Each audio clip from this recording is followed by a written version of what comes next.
Hello, everybody. Welcome to Popcasts on the Rocks, episode 178. We're a pop culture podcast. Talks about all the fun things that we're interested in, movies, television, you name it. And we're here today to talk about Dune. My name is John, and I'm joined as always by Andrea. How's it going? Good, good. Happy 2025. Good to see you this year. Yeah. Does it feel different? Gosh, no. Okay. Yeah. We're if you guys have been following us, we've been talking about Dune Prophecy on HBO Max. So we're gonna finish up that discussion tonight. That's gonna be exciting. Hopefully you've been watching that. What did Alan share here? Doom. Doom. Doom is Doom. oh, did I kind of say it like did I sort of say it like that? Doom? I might have. I didn't think about it until the picture popped up, and then I was like, oh, I'm gonna have to watch that pronunciation. Yeah. We're talking about Doom Prophecy. That's Doom Prophecy. Mishmash. I mean, that sounds like plausible anywhere, anything. Like you could attach Doom Prophecy to any franchise and just be like, this is a mini arc. Yeah. So. Absolutely. Nope. Apologies, everyone. I'll get it together. Dune Prophecy. I'll get it together. Frank Herbert's lock it in, John. It's lock it up. No, you lock it up. You lock it up right now. Oh God, I'm aging myself right now. We'll get into that later. Crashers reference. Sorry. No, yeah, it's been a long time. I shared this. Speaking of age, I shared this meme with some of my anime friends from the gym, and it was like, one of those things. Nobody, and then me at 2 a.m. in 2003 or whatever, and it's like the Inuyasha ending and stuff like that playing. It's like these guys were probably, I don't know. Let's see, 2003. They were in diapers or something at that point. So. Oh boy, yikes! So yeah, so like they, but I figure it can apply for any time period, potentially something like that. Yes, the spirit of it does. Yeah, right. So, anyways, yes, it is 2025 now. We're going to talk some about our favorite things from 2024 and what we're looking forward to in 2025. If you're in chat on any of the places, YouTube, Kick, X, Twitch, jump on in. Let us know your favorites from 2024, what you're looking forward to in 2025, all that sort of thing. Add to the conversation. So we'll get all that before we reach Dune Prophecy. But preceding all of that, let's talk about our weeks and drink holidays. For sure. Well, it is a new year, but we have to close out the official business of the old with the last day of the year, 2024, December 31st. Celebration rolls on. It was National Champagne Day for, I think, reasons that don't even need to be said. Well, so when champagne became the celebratory drink of choice, that'd be the...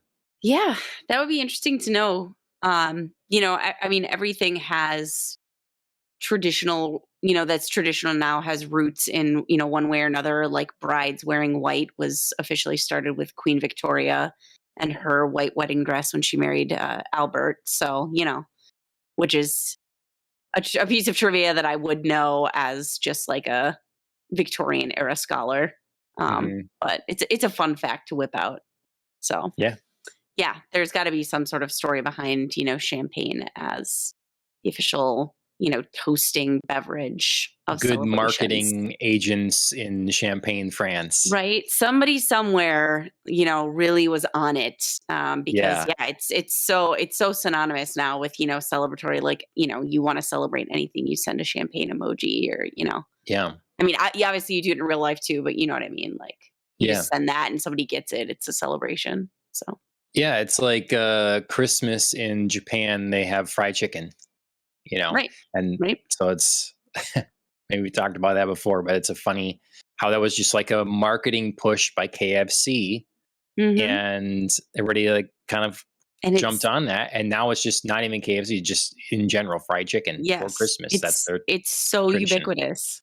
Yeah, it's amazing how often that comes up in like anime and or live action, like K dramas and things. It's just like some girl who's like wistfully like, I just want to find a guy to on Christmas to share fried chicken and a cake with, and like that's the thing.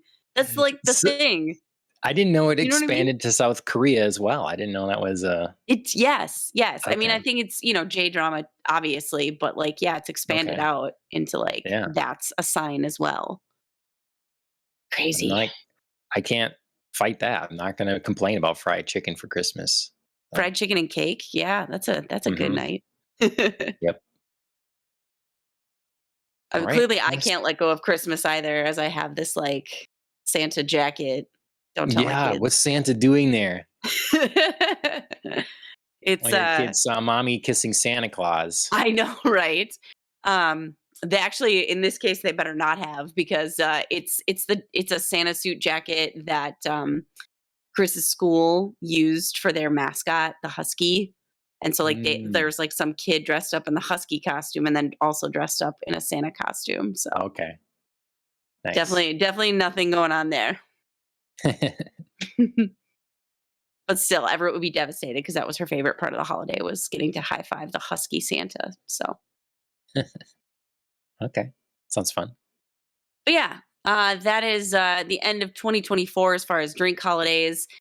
The beginning of 2025 thus far is very quiet. We really have two things. If you're celebrating the new year, but taking a break from alcohol, it is dry January, so treat yourself to a nice mocktail any day of the month. I have in a couple situations just where I was like, I feel like something a little different other than water today, but I don't really just feel like alcohol. So a mocktail. It's fun to Okay. get creative sometimes. So Okay. Yeah. tonight I am not mocktailing it, but other nights I have. Mhm. Otherwise, January 1st was Bloody Mary Day. Also, I feel like pretty self explanatory. A lot of, hangovers post New Year celebrations. So hair of the dog to greet the new Yeah. year. Yeah. We need to like add some drink holidays to early January, I think. Yeah, the next one isn't until the 11th. So, and Let's I come up hate with to some. do anything early. I'm only like in Yeah. review. So, Hmm. yeah. Okay. Well, are you celebrating either of these things? I am not. No. We don't have champagne post Christmas and New Year's around the house. And Chris is not a Bloody Mary person. He Okay. hates them with a passion. So we rarely have things around the house unless I'm really jonesing. Um, and even then, it's usually like when I watch like an NFL game and I want a Bloody Mary. Okay. Um, so yeah, so I am not celebrating either of these things. I am, however, since we are doing a little bit of retrospect of 2024, um, giving a nod to something big that happened in 2024. So I'm drinking a G&T tonight, and the gin is a Scottish gin from one of the places that we went to on our Mm, trip to Scotland, which was one of nice. my favorite things that I did this year. So that felt Sure. very apropos. So Yeah. cheers. Very nice. Um, yeah, that's fun. I also normally, as I've said before, don't keep champagne around much. We gave away our remaining bottle we had to my parents as a thanks for watching the kids. So Nice. Classy. yeah. But I am using my Dune glass. Very I nice. I had Tara get this for me from the Alamo. Very nice. So, and then You I'm have the making a popcorn bucket? no, I do not have the popcorn bucket. Dang. It'd be so I appropriate. I definitely want some of these popcorn buckets. They when we went to Dune, I was just trying to get the best screen I thought I could, and it was not AMC, which is the only chain that had those popcorn buckets. So Mm-hmm. I think I would have picked an AMC if I knew that. Now I Yeah. know AMC is doing the things. But we have a Yep. local theater that was doing at least some unique popcorn buckets. They had the Mufasa or whatever one. So they Sure. had something. But Did you go see any Mufasa? Or no, just I did you know that I they had? just Okay. yeah. I saw a different movie in the theater, which I will bring up Okay. shortly. Yeah, So I mean, I'm not that making you another. can't. It just I definitely thought like, I don't know you as well as I think I do. If that was Yeah, like one of your picks, it's you like, know? oh, I managed to get out of the house, and I'm going to Mufasa. That's what I thought. I was like, you're gonna have a night out and Mufasa's your pick. It just, No, you know. yeah. Okay. Um, I'm making another cocktail from my Gotham City cocktail book. All Just right. frantically Tell me looking about it. through, trying to find something. This one is called King Green. Killer Croc was once a sideshow Mm. attraction, wrestling alligators in poorer towns across America. But then the scales started growing on his skin. Rumors indicate the cocktail appeared when Killer Croc's fame first spread as the new boss of the underworld. The combination of lager, rum, and simple syrup makes for a smooth start, while the lime offers a bold and refreshing finish. This is not a kind of cocktail I would typically have, and this is Yeah. but I'm using, so it's 1.5 ounce white rum, 4 ounces lager style beer, 1 ounce fresh lime juice, 1 ounce simple syrup, and lime wedge for garnish. Hmm. So the King Green, and How is yes, that Alan, King Green? I am using the beer you gave me, the Tom's Lager. So I have the rest of the can here when the cocktail's gone. Nice. Um, yeah. So we'll see. Cheers. Cheers.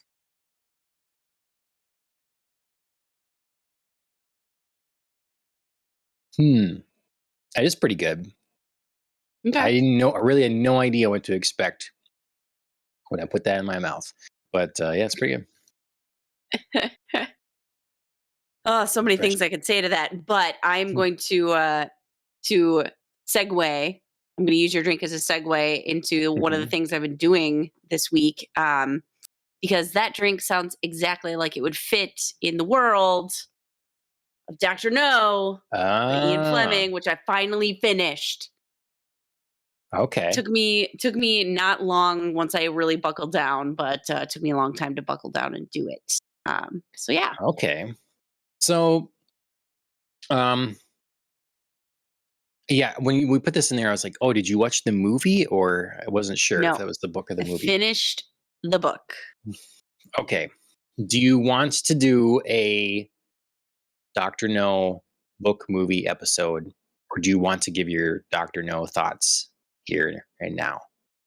I'd rather do it in an episode, Okay. um, because I feel like I'd have to go back and watch Doctor No again. It's been a very long time since I've seen Doctor No, Well, I mean, if and you just want to there. talk about the book, or if you want to Yeah, do I it. mean, we could too, but yeah, I do kind of want to watch the movie because I very vividly remember some pieces of it. And I'd love to like kind of go back and watch the whole thing given having just read it. Okay. Yeah. Just to kind of do like a that's different cuz like reading the character of Honey Rider and remembering like Mm. Ursula Andress's performance is like vastly different. Yes. So, Yes. yeah, I would be interested to go back and, like, rewatch that movie. I think It's I've only hard for seen it, like, me. twice, honestly. Like, it's Okay. it's one of my fewer watched ones, even though I remember liking it a lot. Okay. All the Connery movies have basically, essentially, all the Connery movies I've been rewatching have taken a hit for me on Okay. my current enjoyment of them. So I am very interested to see the first again, give it a Yeah, rewatch after the book. And it's very difficult for me to bite my tongue right now and not say stuff about the book the because book. Yeah. yeah, I do have thoughts. Yeah. I do too. I do too. Some good, some bad. Yeah. And Okay. I remember thinking this was a really interesting book coming off of a huge live or die cliffhanger in the previous Yeah. book being really great. So, yeah, this was a really interesting book to follow. It was From Russia with Love, right? That was, Mhm. yeah, okay. Yep. I Yep. definitely get the order mixed up. Remembering the movie order and then the book order I know. separately. I Like, oh, know. man. I know. That's Yeah. terrible that they did that. I mean, also like there are some instances where I understand why, in which, some of them would be very hard to do. And, there were definitely easier plots. Like this is a Yeah, very straightforward plot. You know what I mean? Like this is sure. like Dr. No is very easy in terms of like there's limited characters, there's limited, side plots, action. It's all very like linear and focused and simple to Mhm. tell. Um, so I get why this would be a good starting point because it's easy Yeah, in sure. that capacity. Yeah, okay. Well, very nice. Everybody look forward to Mhm. that. Our Yes. Doctor No discussion. Yes. So I finished Dr. No, did some other reading on a webtoon that recently came back that we had covered previously on the podcast, Maybe Meant to Be. There is a huge plot twist, and Mhm. it's been very fun to liven Okay. up this series and sort of kind of keep our characters in a little bit of prolonged, relationship building before we get some payoff. But this plot twist was something I didn't see coming and is kind of fun for the moment, so I'll allow it. Okay. Okay. Nice. Yeah, it's been a Because like minute since I've jumped into that. yeah, Yeah. we talked about when we talked about this that a lot of times in a kind of like romantic comedy type story, there's a lot of like build up to getting the characters together, and this is kind of like jumping into the marriage and then doing some of that, kind of relationship building. But Yeah. you don't want to prolong it too much. Otherwise, you just end up with a frustrated audience. So this was a clever way to prolong some things. And yeah, I won't Okay. say too much more. Okay. All right. Sounds good. Yeah, related ish in the, Mhm. webtoon world. I've watched the first episode of season 2 of Solo Leveling, and it is excellent. It's really good. Also, just to throw you a bone here, John, there's a lot less internal dialogue in the first episode. And they're definitely upping like a horror plus gore factor. Mm, And okay. yeah, I thought it was really good. Nice. Okay. So just throw you a bone. That's fine. I know you're working your way through season 1, in Yep. which admittedly there is a lot of internal dialogue. I was getting like excited about it today, and then um fortunately I remembered, oh yeah, there's a podcast tonight, because I was thinking I was gonna pound through a bunch more episodes tonight, but Mhm. I'll get some this weekend yet, and finish that off. Be on to season Sure. 2 in no time. I really don't mind the internal dialogue. It's the externalization of that dialogue that Yeah. should be internal. Yeah. So, I get it. I get it. I But mean, yeah, unless it's like a Southeast Asian thing that I'm unaware of, where people just talk to themselves aloud all the time. Maybe it's a yeah. cultural thing. Like, I just, I'm, as soon as I'm alone, I'm talking to myself. I wouldn't know that, I guess. So, someone Yeah. fill me in, I if can't that's the case. yeah. I can't say that that's a habit that I have. I've done it probably once or twice very sparingly in moments of exasperation with myself. Um yeah, I don't really Yeah, know. moments of exasperation, or there's an example I'm going to bring up here Sure. as well. Well, I'm playing the Indiana Jones video game, and it's common in video games for the characters to kind of talk aloud, saying whatever. There's It's pretty good in this, and occasionally there's moments where he does, but I feel like there's moments of thinking something through, or maybe a Mhm. high stress situation, like maybe you're kind of scared or something like that, where you might speak aloud, you know. Sure. Like if you're in Out the of nerves. bottom of ancient tomb that's pretty creepy, maybe you choose to say a thing or two out loud Sure. as a means of like, hey, I'm alone here. Yeah. So Yeah, I do notice that you know, in certain shows there tends to be a like I will be shocked at this thing that I am suddenly explaining out loud for you all. Like that is the tone of the voice. And it does get a little grating sometimes. yeah. Although I don't know, I get that they're trying to find a balance between like, constant internal dialogue and like, having some because there is like a tonal difference when they're doing like the Mhm. internal versus external speaking. Um, yeah. So I get that, A, that's sort of like their variety. a word or two, but Yeah. not Not sentences full aloud. sentences. Yeah, Yeah. not paragraphs. Yeah. Yeah. Uh, when I was thinking about this, I was thinking about I have no idea which show it was, but Penn Badgley did an interview about his series, which I am looking is part of my looking forward to in 2025. But this series You, in which he plays like a stalker slash serial killer. And so much of his scenes, I really didn't realize how much is internal dialogue.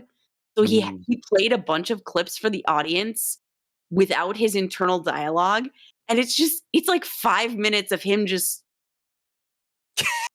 like it's so awkward. It's like one of the most awkward things I've ever seen. And this guy, he's like, I have to make it different. I just have to like sort of move my face and like do these like weird slow turns as I'm looking and internalizing my dialogue.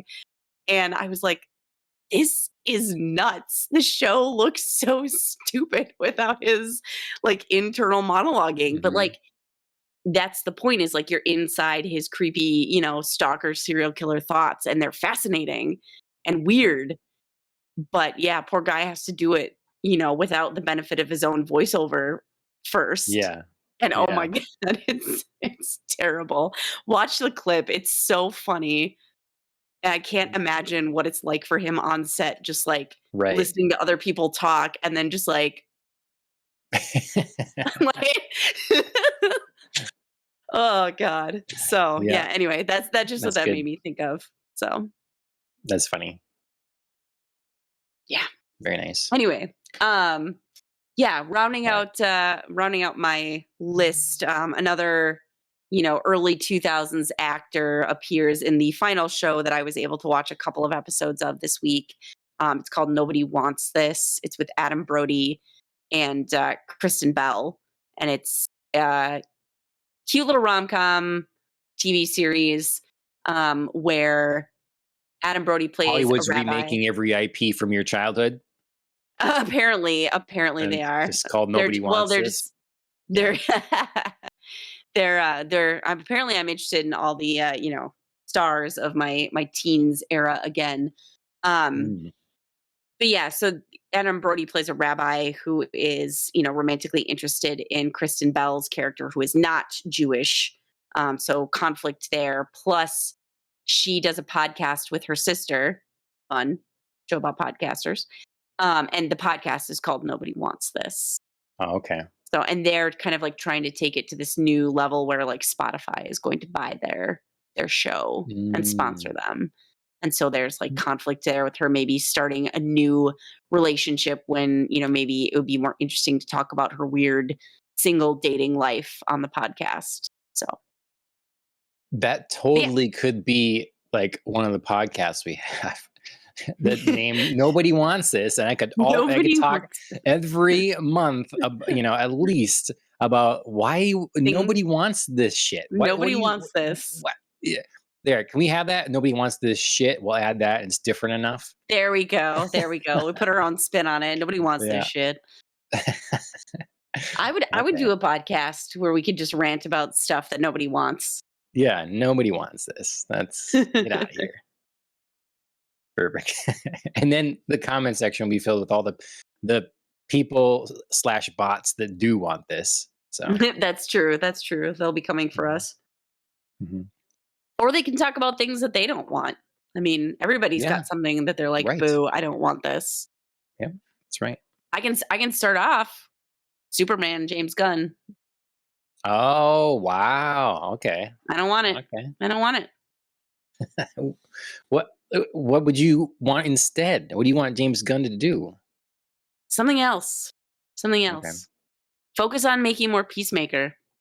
There, I'm gonna throw a Mm, bomb at you since yeah. I know you did not enjoy that, but I did. I think Ugh. I think you should focus on more stuff that hasn't been done yet. I think he's talented. I just don't know that he should be. I just don't know if he's the right guy to handle um, big, well-known IP. Mhm. Superman's gonna be the test of that. Yeah. Because Peacemaker, if you look at that as a test, was a fail. Even the show's good. It's not doing well. It's not doing justice to the IP he's adapting, to the characters Mhm. he's adapting. So, I like his weirdness, and I think his weirdness fits there. I just don't know how I feel about Superman. And I'm also, because I'm watching Witcher again with Chris, mm, I'm still salty about the whole like mass firing and cleaning house. I'm sure. salty for Henry Cavill. Yeah. Okay. Um. Yeah, I did a lot of things since our last episode. I did watch You the did? Carry On movie on Netflix, How was starring that? Taron Egerton. It was I was fun. Yeah, intrigued. it was pretty good. You know, Okay. people were comparing it to it's like a Die Hard type of Christmas movie. Yeah. And it is. It does not reach the heights of Die Hard, but I will say it is tense. Like our main character is put into a very difficult situation, and you are definitely as an audience member saying like, how can he get out of this? Sure. What do you do? And there was a one or two moments of I don't know that that's the path I would have taken, and was that necessary? But other Mhm. than that, it was just a fun time. It was good and intense and kept you on Good the edge of your action. seat. Yeah, it's really not action packed per se. It's just it's a good kind of thriller type of thing. You just get Mhm. um yeah, I really don't want to. I don't know that I want to say too much of the premise to give stuff away because I really liked being surprised. Just say Sure. that Taron Egerton's character is a um like a TSA worker, and he is looking to start a family with his new wife, um, and maybe wants to try to move up a little bit, and his wife's telling him should do something else to make yourself happy and Mhm. whatever, and things go sideways at the airport. um, Mhm. and yeah, the movie, I don't know if it's trying to make me feel empathy for TSA workers because I don't. If it did, it failed on that count. But it's like I'm watching him like I can see what you're trying to do. You're trying to make me feel bad for these guys. I don't feel bad. You guys get a lot of money for being rude assholes all day. So yeah. Um, Hey now. but Hey now. Not all of them. that's true. Otherwise, Outside, Chris's sister's gonna come find you. she might. Yeah, maybe. Yeah, maybe. It's I'll say I can it's easier to if I was going to count the grumpy ones or the pleasant ones, I'd choose to Mm, count the pleasant ones because the number would be lower. I'll just say that. sure. Sure. But maybe she would really like this movie then, you know? Yeah, that would be interesting to have her watch it and see what she would think of it, and also how implausible she would find certain things, or like she'd be like, "That's breaking protocol. You can't do that." Yep. Like I don't know. I always Yep. find that stuff kind of fun. Right. Um, when you watch something and you're like, "No, I know the reality of that. That's not even close." Yeah. Um, Because I yeah. also watched the first episode of Blackbird and on Apple with also Taron Egerton, and Hmm. the little farming scene. And Okay. the of course, but it's like, okay, you're picking corn that's green with, so it would be sweet corn, but the combine they're using and stuff is not for sweet corn. So it's like it's Oh, just a mismatch of equipment or whatever. But that's very niche of you. I love that. yeah, You're like, that's yeah, not the right combine. No, no, no. no, no. So yeah, Blackbird is season one. As far as I know, just season one is on Apple. It's just Okay. one of the many looking high quality shows that are on there that I have not Hmm. yet sampled. Ashley seemed interested in this one because it's about a murderer, Mm, um, and it's inspired by true events and people and stuff. So, okay. yep, just saw the first episode of that. Promising so far. Um, and then I watched. I already mentioned I've been playing in the Indiana Jones game, which is great. And then Hmm. I watched two more movies, two horror movies. Yeah. First, Cuckoo, which is kind of like a more of a thriller than super horror, but I've been wanting to see that for a while, and that was good. It wasn't too long. I didn't know where Hmm. it was going. I was a little confused for quite a while, but the moments to moment drama was good, so I Hmm. didn't mind. And then it kind of came to clarity enough at the end. Okay. Like the plot is pretty out there, I would say, but again, the moment to moment drama is pretty good, and the characters and stuff. So it Interesting. was fun, well shot. Cuckoo, and then Nosferatu. Got How to was that? It's good. It's very Yeah. good. Gothic horror. Um, yeah, it looked good. All of, I mean, Egger's movies have been good so far to me, and so it's a stellar cast, and it's a little, it's a little weird knowing this story and comparing it to even like Bram Stoker's Dracula and stuff like that. Just how similar. I mean, you just understood what kind of the progression of events, but it was different and it was gorgeous, Hmm. and I think everybody did a great job. Whether you were supposed to like their character, if you did, if you weren't supposed to like them, you didn't. Um, yeah, thumbs up for sure. Big Had fan. you seen like the OG Nosferatu? Yes, Okay. yes. It was really like, I mean, it's obviously a classic. It's been hyped up a lot. So I Hmm. have to admit, as uncommon of an opinion maybe as it is, it was underwhelming for me.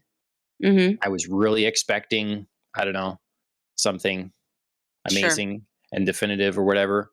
So though I appreciate it, I appreciate this new one a lot more. It's got a Interesting. great look, and yeah, I'm a fan. Hope you get to see it sometime soonish.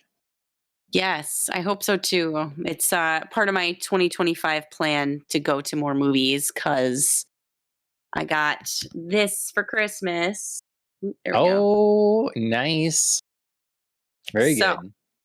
yes, me and the Well, you Alamo and me got to be both. friends. Yeah. Yeah?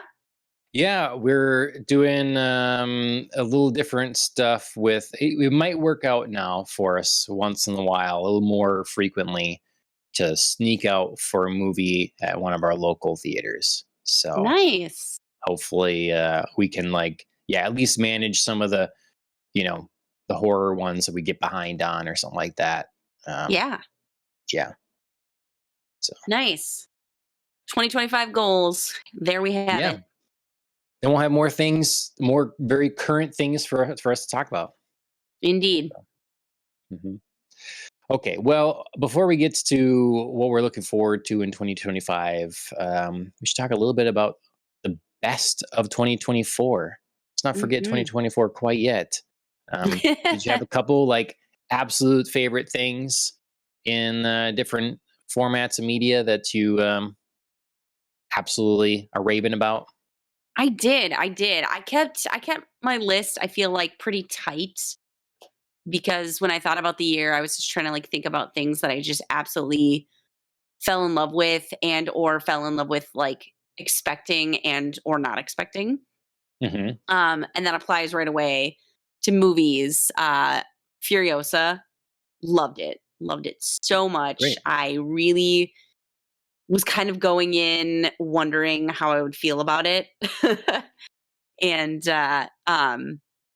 even though I thought like from trailers it looked good, I didn't know that the movie was going to be good. And I didn't Okay. know how I was going to feel about Anya Taylor-Joy, truly. But yeah, it was an unexpected, like total rave. I loved it. I think watching that back to back with Fury Road was really fun, but Furiosa definitely came away the stronger of the two, even though both were excellent, I felt like. Okay. And you did you had watched Furiosa first, right? Like you hadn't seen Fury Road previously. What order did I do them? I did them so close, I can't remember now. No, I watched Fury Road first, I You did. think. Okay. Okay. Yeah. Yep. But I watched them like it felt like almost back to back. So it just felt like sort of Yeah. continuation. Nice. Yeah. Yeah. It's really interesting seeing how, because my worry with Furiosa was, oh, it's just going to be Fury Road again. It's too Mhm. similar. And there definitely were similarities, Mhm. but there was a lot different. It's fun to watch some people's breakdowns of like how differently the movies are shot, like how Mhm. Furiosa holds frames, tells story through moving the camera, keeping the shot going, and how Mhm. like there's very little music in it and all these different Mhm. stuff. Whereas like Fury Road is compelled by music, and Yes. the cuts are Very fast and driven. frenetic. So like Mhm. even though they're aesthetically similar in a lot, the landscape and stuff like that a lot of times, Color and palettes, um yeah. yeah, and like we're doing road warrior things. It was, yeah, they're pretty different. So Yeah. I definitely also was worried about Furiosa's length and feeling like the way that it was shot was going to also lend itself to slowness and, like stagnancy. And that was not the case. Like the slow yeah. moments were there, but nothing ever felt like, oh my God, this is dragging. Like, move it Hmm. on. So, Yeah, Fury Road was such a high bar for me that I think that Furiosa on my first watch was a little um wasn't as much as I had hoped for. But on a second watch, then mhm, like I knowing what I was in for, I appreciated it more. So mhm. yeah, made my list as well for best movies of 2024. I unfortunately didn't watch too much in 2024, like specifically that came out in 2024 to pick Right. from, but I obviously have to say Wicked Part 1. I was very nervous about it going in. I expected to like it because I loved the original musical, and then just found myself being like, well, I mean, yes, and also like just as a moviegoer, this is amazing.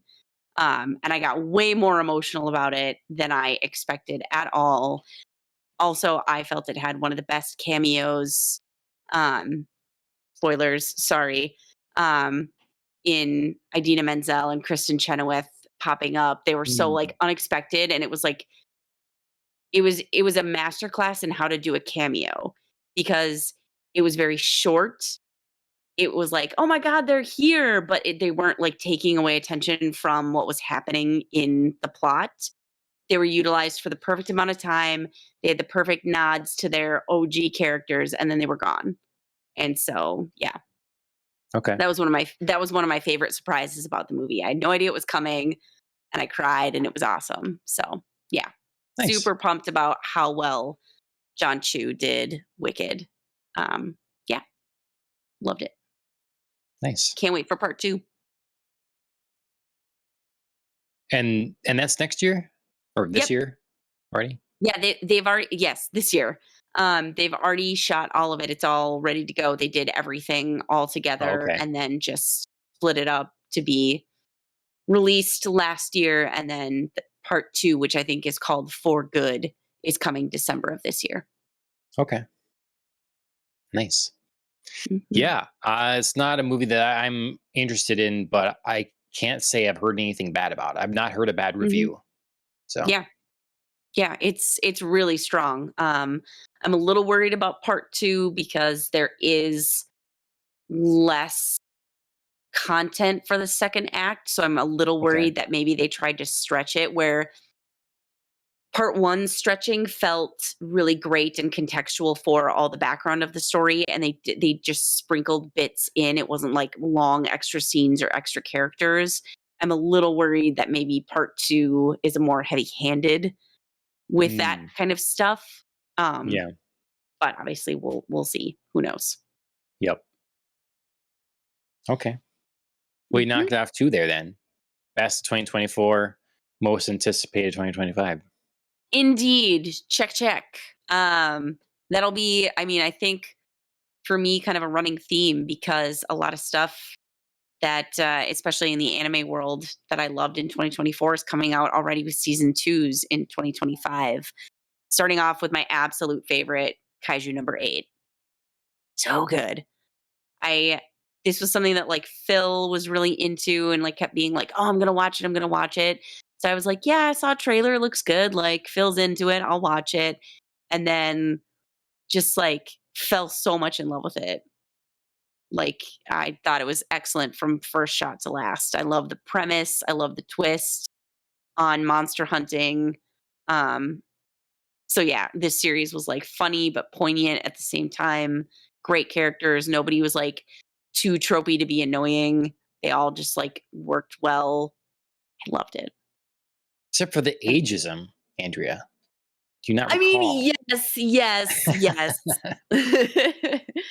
But it was endearing by the time it was over, even though like, I'm like mini faux outraged about the Yeah. old timerness. But Yeah. it was cute at the end because it was like their, inside joke. Yeah. Yeah. Kaiju made my list as well. I was very surprised by it. It's Mhm. not a thing that you know, it takes more for shonen to wow me now, I guess, because there's a Mhm. lot. And then I'm not particularly into kaiju. So, Yeah. um, but when it's once a week, why not try it? And Mhm. yeah, I was very surprised. They just did a good job of the characterizations and Mhm. not like bombarding you with too much world building stuff right out the gate. Like they did that well because your protagonist is the cleanup guy, so you can kind of Yes. learn through the monster cleanup guy what's Mhm. going on. So Yes. yeah, Which yeah, that well done. was that was just such like a fun, unexpected viewpoint to come at this. It's, practical and necessary and it's like something you don't think of, Yeah, you know. Honestly, when I first was watching it, I was kind of thinking about flashing back to Marvel and thinking about Avengers and like Tony Stark talking about, who's there cleaning up after all the damage we've done in these huge, brutal fights. And it was just like, yeah, like, yeah, here you go. Here's a viewpoint of, what yep, cleanup looks like. And it's weird and professionalized as I would expect it to be in Japan. And yeah, it was just a really fun angle to think about. yeah. So, Very nice. Kaiju number 8. Yeah, on a very different note, but in the same medium, Apothecary Diaries. I also came out this year, plus having its season 2 dropping tomorrow. Yeah, PSA. Get caught up on Apothecary Diaries. Watch season 2 tomorrow. I don't know if it'll be in English also, but at least the sub will be released. Such a good series. Again, like not something I went into thinking I would love it, even though I felt like this was more in my wheelhouse of things I would like. but I didn't expect to come out of it loving it as much as I did. Again, like a great, compelling central story, but also a great ensemble cast. Yeah. Um, I thought each of like the courtesans was different and unique enough from each other. They all, when it came their turn to have backstories, all had really interesting ones. Um, and yeah, it was like a cross between anime and like a procedural mystery of the week, Right. and but Yep. set in a different era, and I loved all of it. Yep. Yeah, I liked Japan playing with the fictional version of a Chinese royal court, you know. Yes. Mhm. So, Yeah, they did it well. They did it very well. mhm. Plus they had their own, like, mini story arcs, that got a bit more serious and dramatic and centered around our Yeah, main character and kind of, like, talking about her background. So, a lot of those were very emotional as well as, some sillier or lighter moments as well. So, yep, yeah, very, very excellent series. Can't wait to see what drops tomorrow. yeah. Um, Other faves. Ugh, this is gonna run me back to my childhood. X-Men '97. So flippin' good. Just reminded me how much I loved the OG X-Men, which I did go back and like rewatch because classic. But X-Men '97 did an amazing job, like nodding back to that original show while also updating like a new storyline and sort of like picking up where things left off in a very realistic and compelling fashion. And yeah, Sure. inaugural season was awesome. It was so, so good. Are you bringing out some OG X-Men stuff? What I'm bringing out is actually, Oh, you got it. yeah, I I bought an international copy or whatever, you know, Awesome. from probably the Philippines or something like that. And so yeah, I haven't watched it yet, but I Oh my now God, I own it. can't wait. So. I can't wait. It's really good. It's really good. Another thing I was terrified about because I absolutely love the original X-Men cartoon.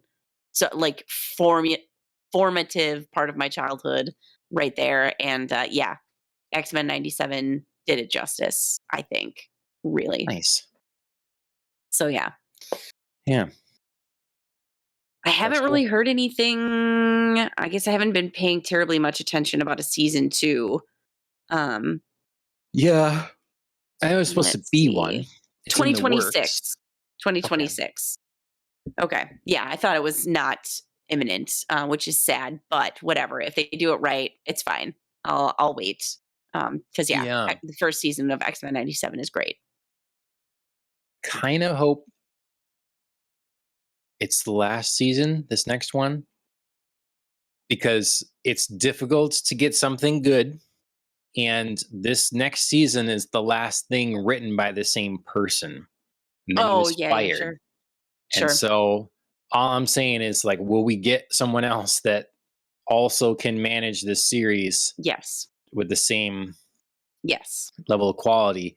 I don't know. I wouldn't bet on it. So just putting that out. Yeah, I mean, I wouldn't be sad if it was a short-lived thing. You know, there's always X-Men to go back and rewatch and enjoy, and I hadn't done it for a long time. So that was purely enjoyable. But yeah, X-Men '97 season 1, top quality. I mean, I don't know what I get in this that way too. It's like when I grew up, it wasn't this way. I didn't expect there to be Star Wars movies forever. I just was happy that we Yeah. had the Star Wars movies that we did, and then there'd be books or something, That so that was what we had. But not everything even did that. It's like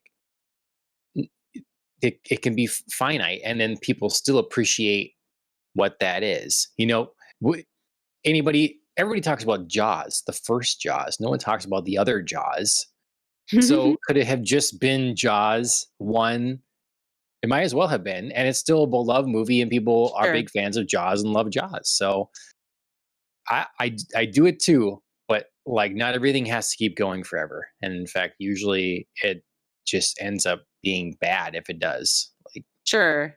Yeah, Game of Thrones. yeah, That'll never not work. Yeah, I think it's different with TV shows. You just now sort of expect them to yeah, keep going rather than, being finite.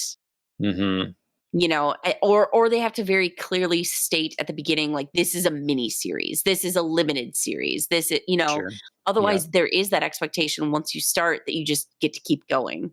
sure, And when you don't, people are mad. yeah, and eventually ends when it's not good enough anymore. Exactly, That's the sad exactly. truth of it. Then, so Usually, yeah, unless writers have like a very strong, like, this is the number of seasons and we are just holding to that. hmm Um, like, I was really upset unexpectedly watching The Good Place. I loved that show and I could have watched it for a long time. And the writers were like, no, we had a 4 season arc. We did 4 seasons. We are nice, good. Like, great, this is what we wanted. Thank yeah, you. Done. So, and they really could have kept appreciate going it. with that. So, yeah. So yeah, we'll see for X-Men if they're a 2 series wonder or more. But yeah, at least the first hmm season. I can't wait for you to watch it. It's really good. Nice. Um Something that just cleaned up a bunch of awards is my next TV series, Shogun. I was really excited about it, and I was excited to watch it with Chris because this is something like he teaches about. So he was very interested to like look at this with a historical eye. And yeah, I thought it was excellent. Really well done. I know we covered so much on the podcast. I don't want to just like sit and rehash my thoughts, Yeah, but yeah, this is yep. definitely a No, top I put for Shogun me. on my list too. Yep. It's unique Um, that we got a larger budget show set in this time period that yes. got a lot of recognition and yeah. Hmm. So And I saw that one of our kind of semi villains or anti-heroes, I guess, Yabashige, the actor who plays him, got yes, an best award too. supporting. Yeah, best Yep. supporting. I saw that. I Mhm. was like, yeah, nice job, dude. I did enjoy his character even when I didn't. So, Yes. good Mhm. for him. And then finally closing out with TV shows with what we're discussing tonight, Dune Prophecy. I thought this also was really well done and it grabbed me from like the opening scenes. I loved that this was Dune universe, but it wasn't necessarily just like set on Arrakis. It was a little more, Mhm. exploratory of the world. And yeah, I really, really have enjoyed it. Nice. Well, that's a pretty good list. Some Yes. And then I a want lot of to I things. want to I want Yeah. to honorable mention a couple of just like things that like were almost I talked a lot about this Cobra Kai. I got back into it, watched it. It had a plot twist at the end of season 6, part 2, that would just like blew me off the couch. I was just like, "What? This is a crazy serious thing for like, a tween show." And it like totally blew my mind. And now it has a part 3, which also blew my mind. So yeah, Cobra Kai, like not the whole thing was awesome. It was, pretty standard, like I said, tween show kind of fare. But yeah, just like kind of built up to something that was more than I expected. So well done, Sure. Cobra Kai, to come back. Penguin almost made my list. It was so, so close. I was kind of going back and forth. But really, I feel like I had some issues with the writing and some of like the plot points that I was just like, these kind of bug me.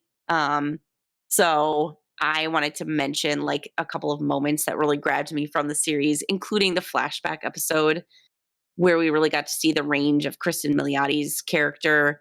Her acting Yes. just got me, and I was like, damn, this is amazing. The whole episode, start to finish, was awesome. I know I expressed a lot of skepticism about her being able to kind of like be more serious like this. And she just like hit it out of the park.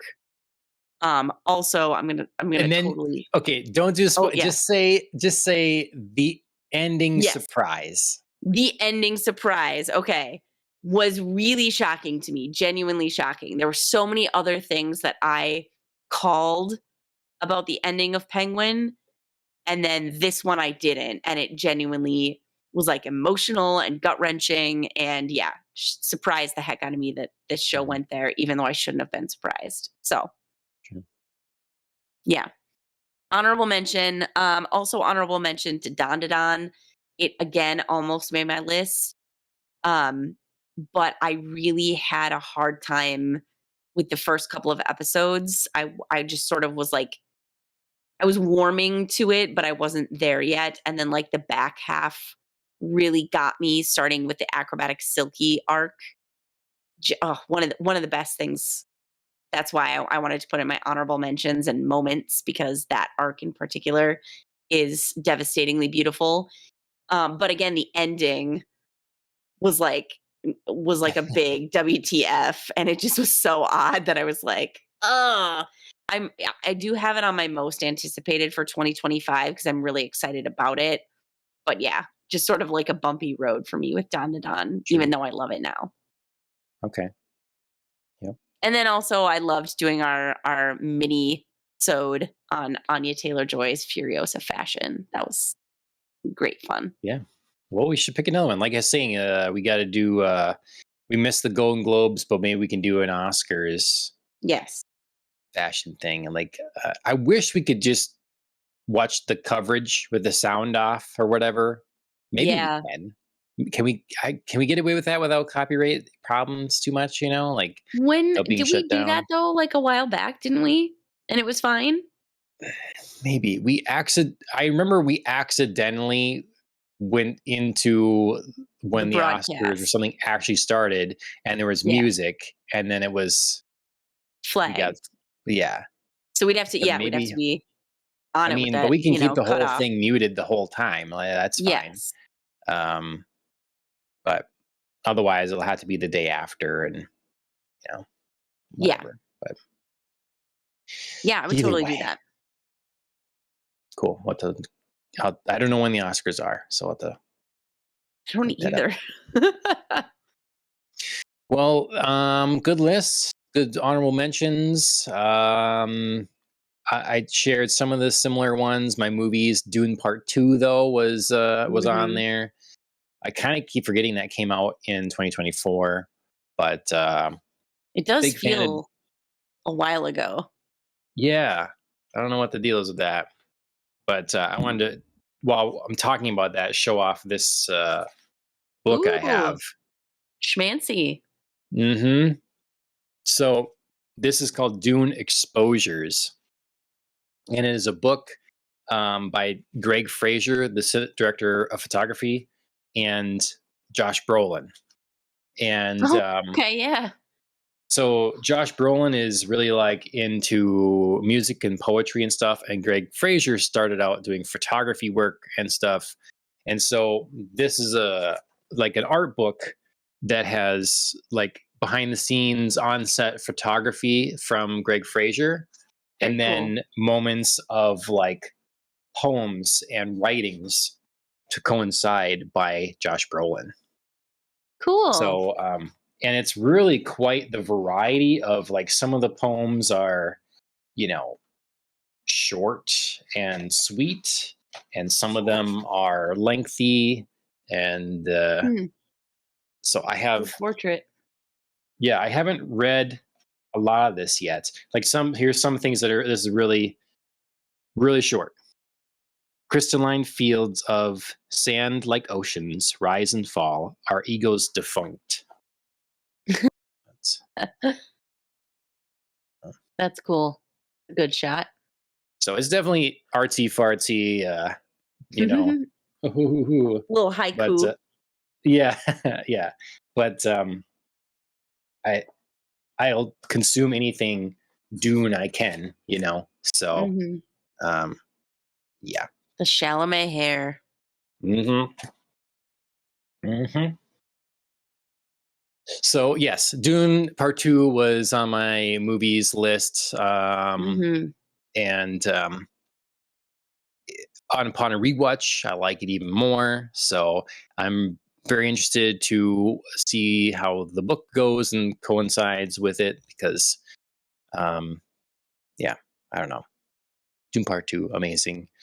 Long Legs. I watched Long Legs. I thought that was a standout, surprising horror film with Nicolas Mm-hmm. Cage.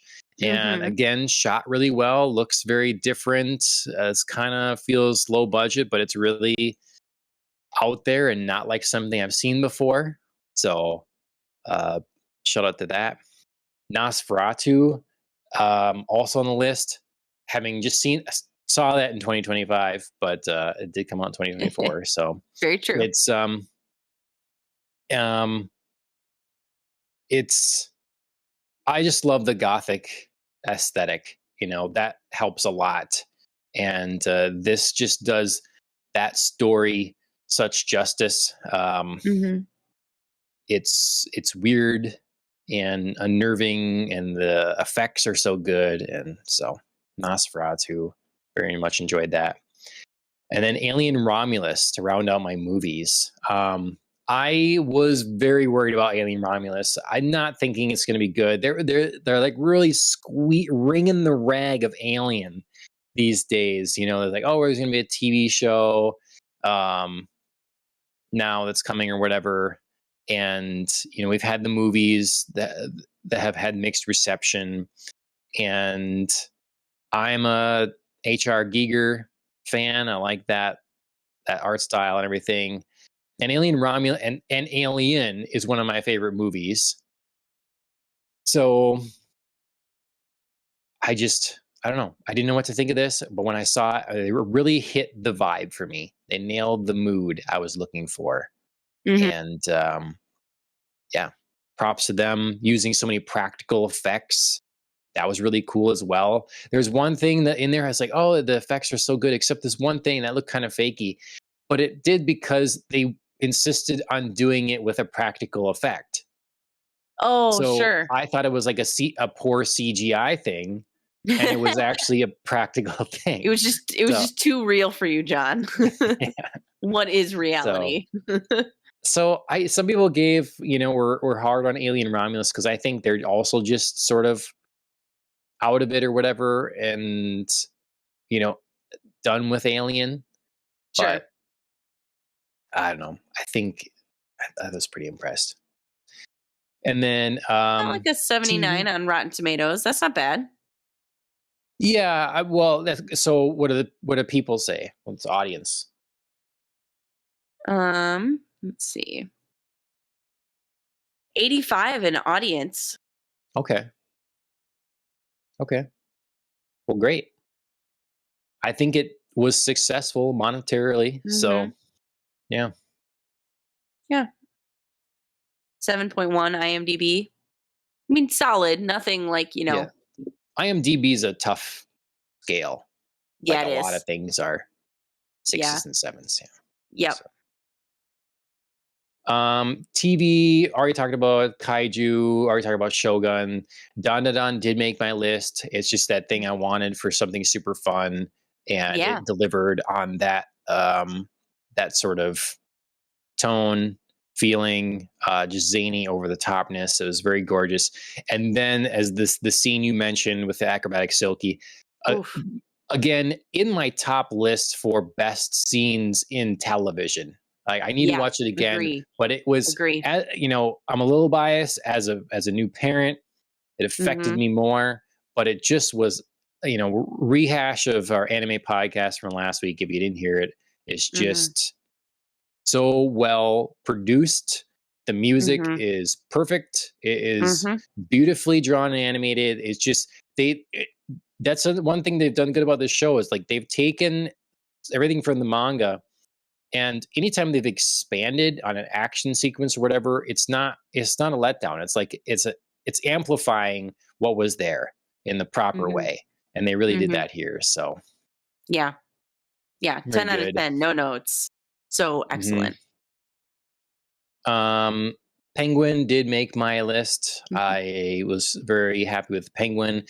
Sadly, it might be the last thing we get from the Matt Reeves verse, with the Batman movie being delayed, and I Mhm. don't know. I just have no confidence anymore.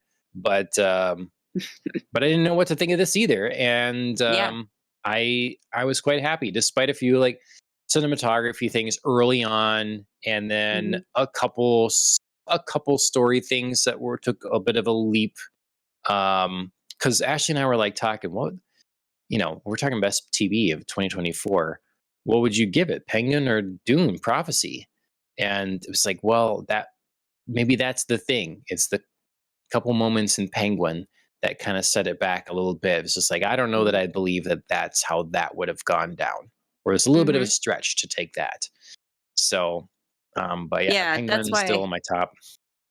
that's why Dune made mine, and like Penguin was like right there, but I think especially in the moment I had more like, I was drawn out of it a little bit more than you were. Like I had a lot of, when we were discussing in the show, Yeah. I was like, this wouldn't happen, or like this thing struck me. Yep. Oh, but yeah, Yep. still really good. And like you said, I think going into it, there were some question marks. Obviously there were other shows of Reeves's that were greenlit, and this was the one that survived, and I was happy about that because it was more unique. Yeah. And yeah, Colin Farrell did an excellent job. Also, props to the makeup team. Yep. Great job. Because yeah, I continually forgot that it was Colin Farrell in there. Um, Mhm. but yeah, really good. And then for TV, finishing out with Doom Prophecy, so we'll get Mhm. into after a bit here. Um, Video games, a lot of other TV and movies and books were all from previous years. I didn't read any books that were written in 2024, all that sort of thing. Um, Video games can be the same case, but I did play a lot of Stellar Blade. Um, Mhm. I believe that came out in spring, and that's that shocked me with the quality and polish. Um, so that was one of my favorite games of the year. And then Indiana Jones game, an IP that I basically had just thrown away. I'm not going to pay attention to this anymore, and I Sure. really wasn't looking, didn't have high hopes for this game either. Um, but word of mouth was good, and I have Game Pass, so I tried it, and it's just shockingly good. It's shockingly puts you into an Indiana Jones movie Mhm. just exceptionally well. The voice acting, it really convinces you it is Harrison Ford's version of Indiana Jones, the Indiana Sure. Jones. The story feels right. The game. So coming from the outside looking in, Andrea, for this, it might not seem like much, but everybody thought if they were going to make an Indiana Jones game, it would just be an Uncharted game, because the Uncharted games, which there is four and then a spin-off, Mhm. um, it was clearly heavily inspired by Indiana Jones, and it became the more relevant thing to Sure. youth today would be Nathan Drake, not Indiana Jones. And so it's a different style, but it's absolutely the same kind of adventurer going through history, all this sort of thing. So people are like, why would you make an Indiana Jones game? Because it's just going to be an Uncharted game, and people care about Uncharted now, not Indiana Jones. But what they very smartly, wisely did is they did not make an Uncharted game. They said, really, no, really, what does Indiana Jones do? What Sure. is that like? And what that's like is exploring areas, like finding a mystery that's interesting, that you're sucked into an ancient artifact, and investigating that. So that's exploring tombs and solving puzzles. And typically in games, when they were less capable, you'd be like, well, what do you do in the middle then? Well, you got to shoot a whole bunch of people. But in this, you don't. You got to sneak around. You knock some people out.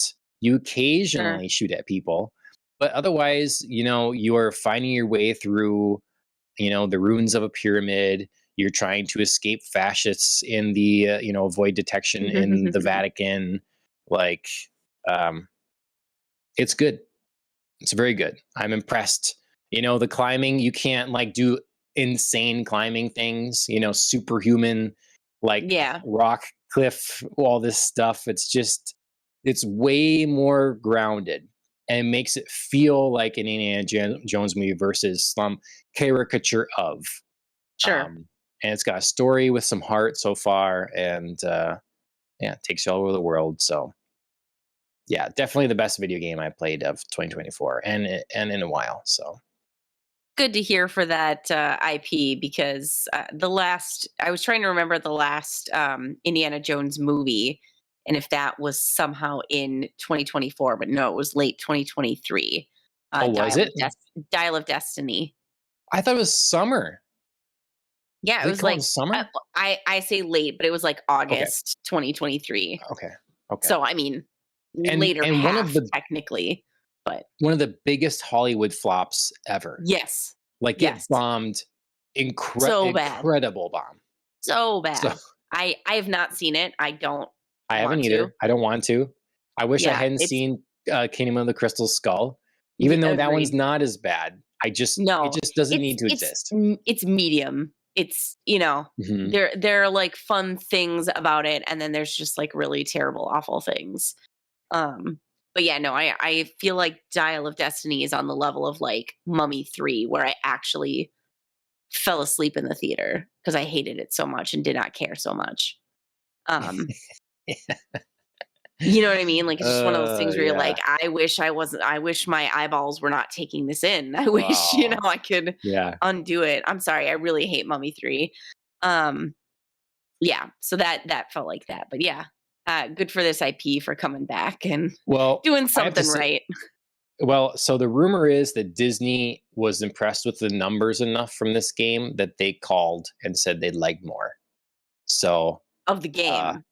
more of this game stuff. Okay, okay, Yes. okay. Like make another one Yeah. is the rumor.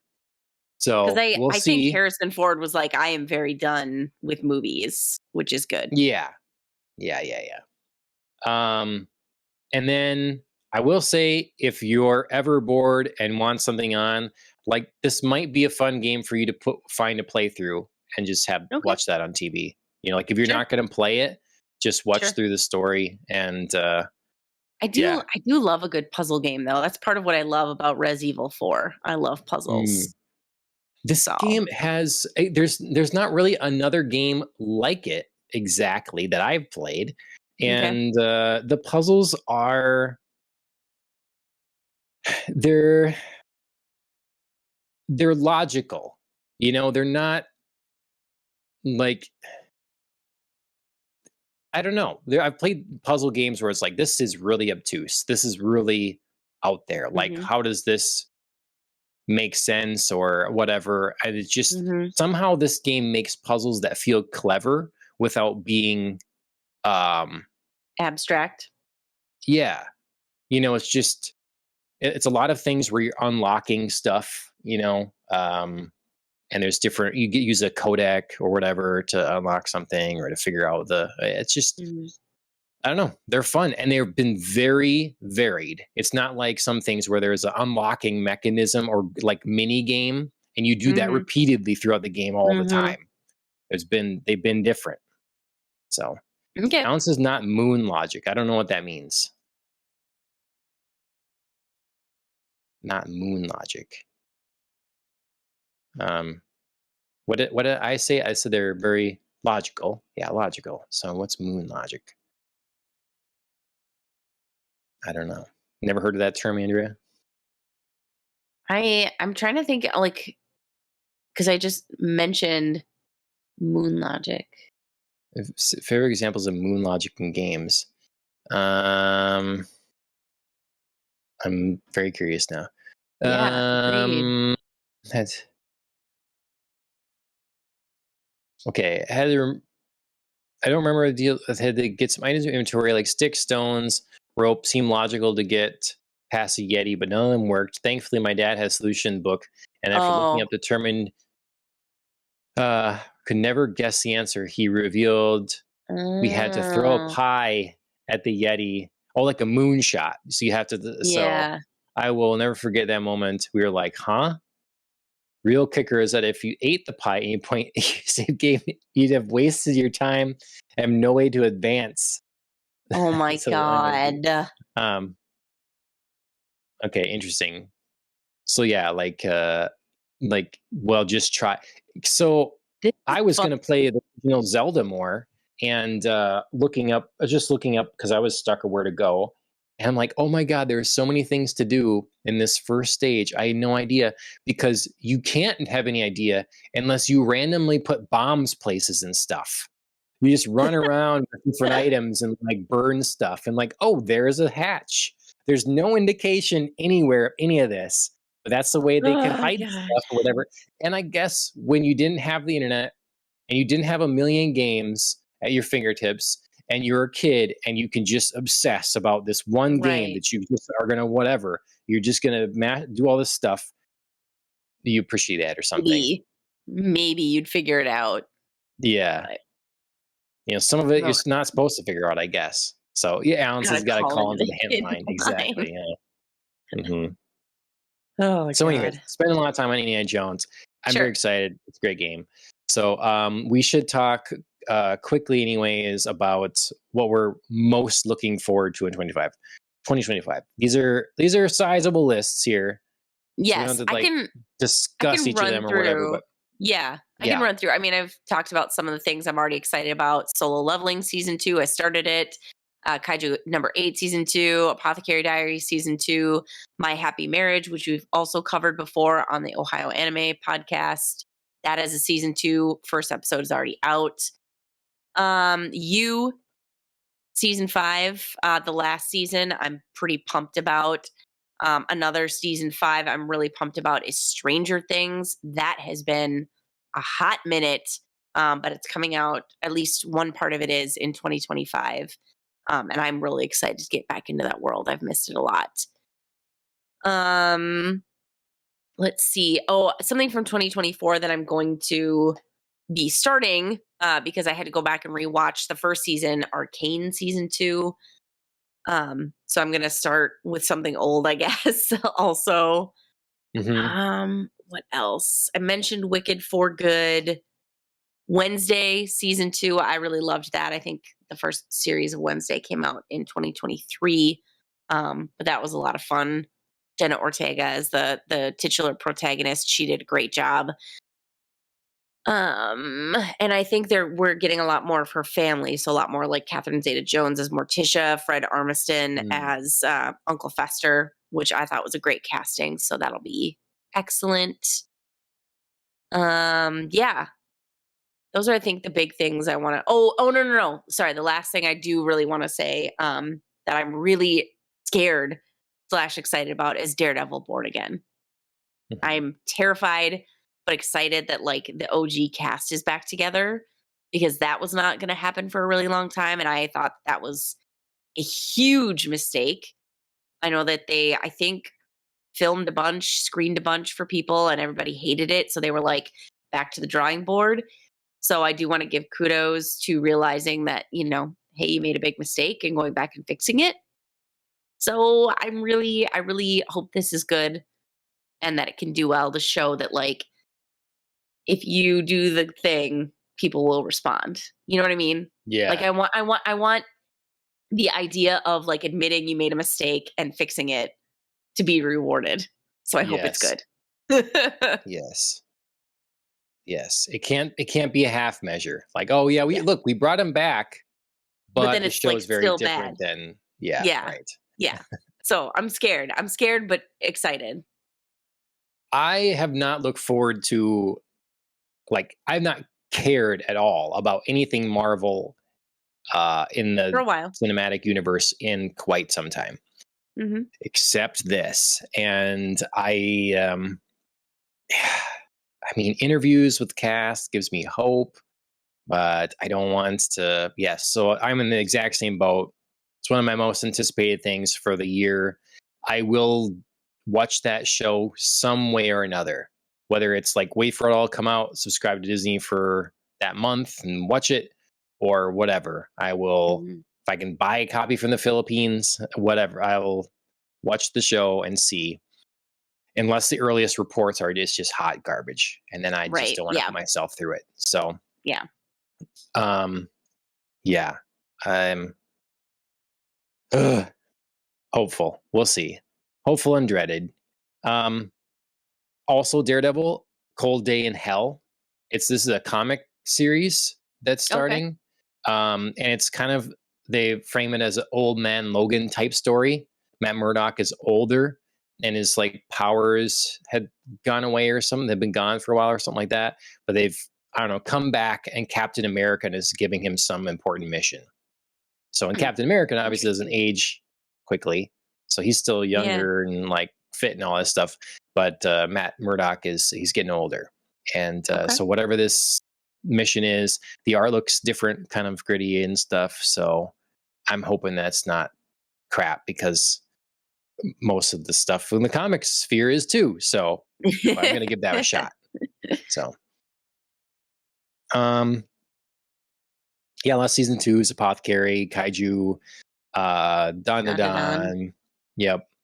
Um, oh yeah, I should have stuck in the comics. Absolute Batman. I am reading Absolute Batman. It's very unlike Batman, but it is well done. It's done by Scott Snyder, who's done some other stuff. He's done some good things, I think Court of Owls, but he usually doesn't finish the story well. I don't know if he doesn't have an ending in mind or something. It kind of ends up going off a cliff. The really cool ideas, and then it's the Lost television show. It's Oh something boy. like that. Sure. So, um, but I'm enjoying it so far, and so I think it's a mini series. The finale should be this upcoming this year here. The Chainsaw Man movie, I thought that was going to Oh be in yeah. 2024, but it's not. So whenever that comes out in here, um, 28 years later, one of the Yeah. best movie trailers I have seen in years. If Okay. you I have not haven't seen watched that the yet. 28, oh man, put it on a big screen, turn up the sound. It's Okay. just if you're not like intent, like 28 days later is great, classic. Yes. 28 weeks later I remember that being intense. I saw that in the theater, I think by myself, and I think I've seen it. oh man. And apparently it's like Okay. out of print and everything. It's not available and stuff. I think they're going to put it out on something now, but it's Okay. got Jeremy Renner in it. Yeah. Yeah. And I 2007. remember liking it quite a lot. So yeah, 28 years later, very excited. It does have Definitely Jeremy excited Renner. for that. Look at you. Rose Byrne. Oh, that's fun. Yes, that's right. That's when she was like coming out and things, and I'm like, Idris I didn't know her Elba. name that well yet. You gotta watch it. If you like the first one, you gotta watch it. It We looks should try like to I find that. can. I mean, it looks like I can rent it on Okay. Amazon Prime or Apple TV now. Okay. Let's see if that's really true. Yeah, no, I never saw that. So we'll make a point to covering that Yeah. before the new one comes out. And then video game wise, Judas, it's a creator of Bioshock. His Hmm. long awaited game should be out this year. So I'm looking for that.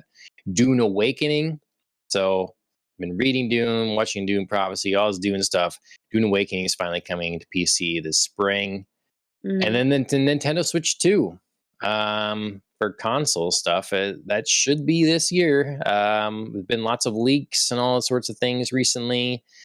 Waiting for an announcement and reveal any day. So, yeah, we'll see. And yeah, otherwise, there's a whole bunch of stuff I intend to get to Sure. this year yet that I guess everybody will find out as we go along in the year because I'll be talking about it. Some anniversaries for movies and more Bond Hmm. books and all that sort of thing. So Yep, I've already got Goldfinger queued up. nice. Okay, that was 2024 and 2025. It's a lot of things. It is a lot of things. For all the things, they're like, there's a lot of not good things. With how much Nobody there wants this. is, yeah, with how much there is, Bring there's us full always circle. something. Yep. So, um, Dune Prophecy is something that I didn't know if I wanted. When it Hmm. was first unveiled, I had seen, was first talked about. I had seen the first Dune Part One, Yep. and then when I really saw a trailer, I think I'd already seen Dune Part Two. So I was definitely Okay. invested in Dune, but now it's Sure. moving to TV. It's just it's all different. Who knows? Who knows? So I was skeptical, but I've really liked it. Been Hmm. continuously surprised. Um, and now we've got the final episode 6, to discuss. So if Yes. anybody's The mini missed movie. our previous discussions, yeah, it was a little longer, hour 20. Mhm. Um, Hour yeah. What 28. did you? Oh man, hour. So yeah, it is. I mean, it Again, is like an hour and a half. It's a mini movie. see, for all the garbage, we are spoiled. Look at this. We got 6 episodes of this. It's like, Yeah. easily 3 movies, 4 Yes, movies, whatever. absolutely. So, what'd you think? Episode 6. Spoilers, everyone. Yeah, episode 6. I really enjoyed it for two kind of broad-based and then, detailed reasons. But one, we we started off this episode like as a flashback, which I always love if it's done well. And this was really fun to go flashback basically to the first sequence of the series, which really kicked us off and was like fully action packed and plunged us into the world right away, and then get it from a different perspective, and then have that keep going back and forth through the episode. I liked the continuation of mini flashbacks and callbacks to other things. So that was, I feel like, gosh, maybe like 60-70% of the episode was woven between the now and the then. And I really enjoyed that interplay. And then at the end, like just sweeping, cleaning house. Like I knew there were going to be major events happening, but seriously, like so many deaths that I didn't see Mhm. coming and were just like stabbing here, stabbing there, like people gone. Like bold moves. And it just kept coming. And I was very surprised at this, like I said, character cleaning house. Um, Yeah. so I thought the end did really well at being, just keeping me going, being like, what? This person too? This too? What? What? So yeah. The ending was bold and I liked that because I liked that about the beginning as well, where, they weren't afraid to just be like, welcome, we killed someone. Yeah. Yeah. So yeah, Very high nice. marks Yeah. for this episode. Good. Yeah. I had heard some people say that the finale was kind of like went out on a whimper, or, Mm, not.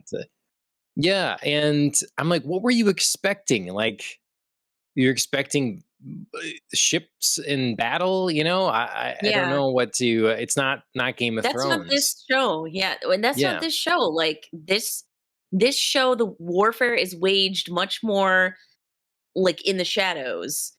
And Yeah. this episode was not. So that was to me like, whoa. Yep. Yeah. Um, I was happy to go get some flashbacks, bring the younger actors back in, and kind Mhm. of continues to add depth. I think they do a good job. The actors, they feel like the same people enough to me. Sometimes Yeah, that's a difficult thing to achieve.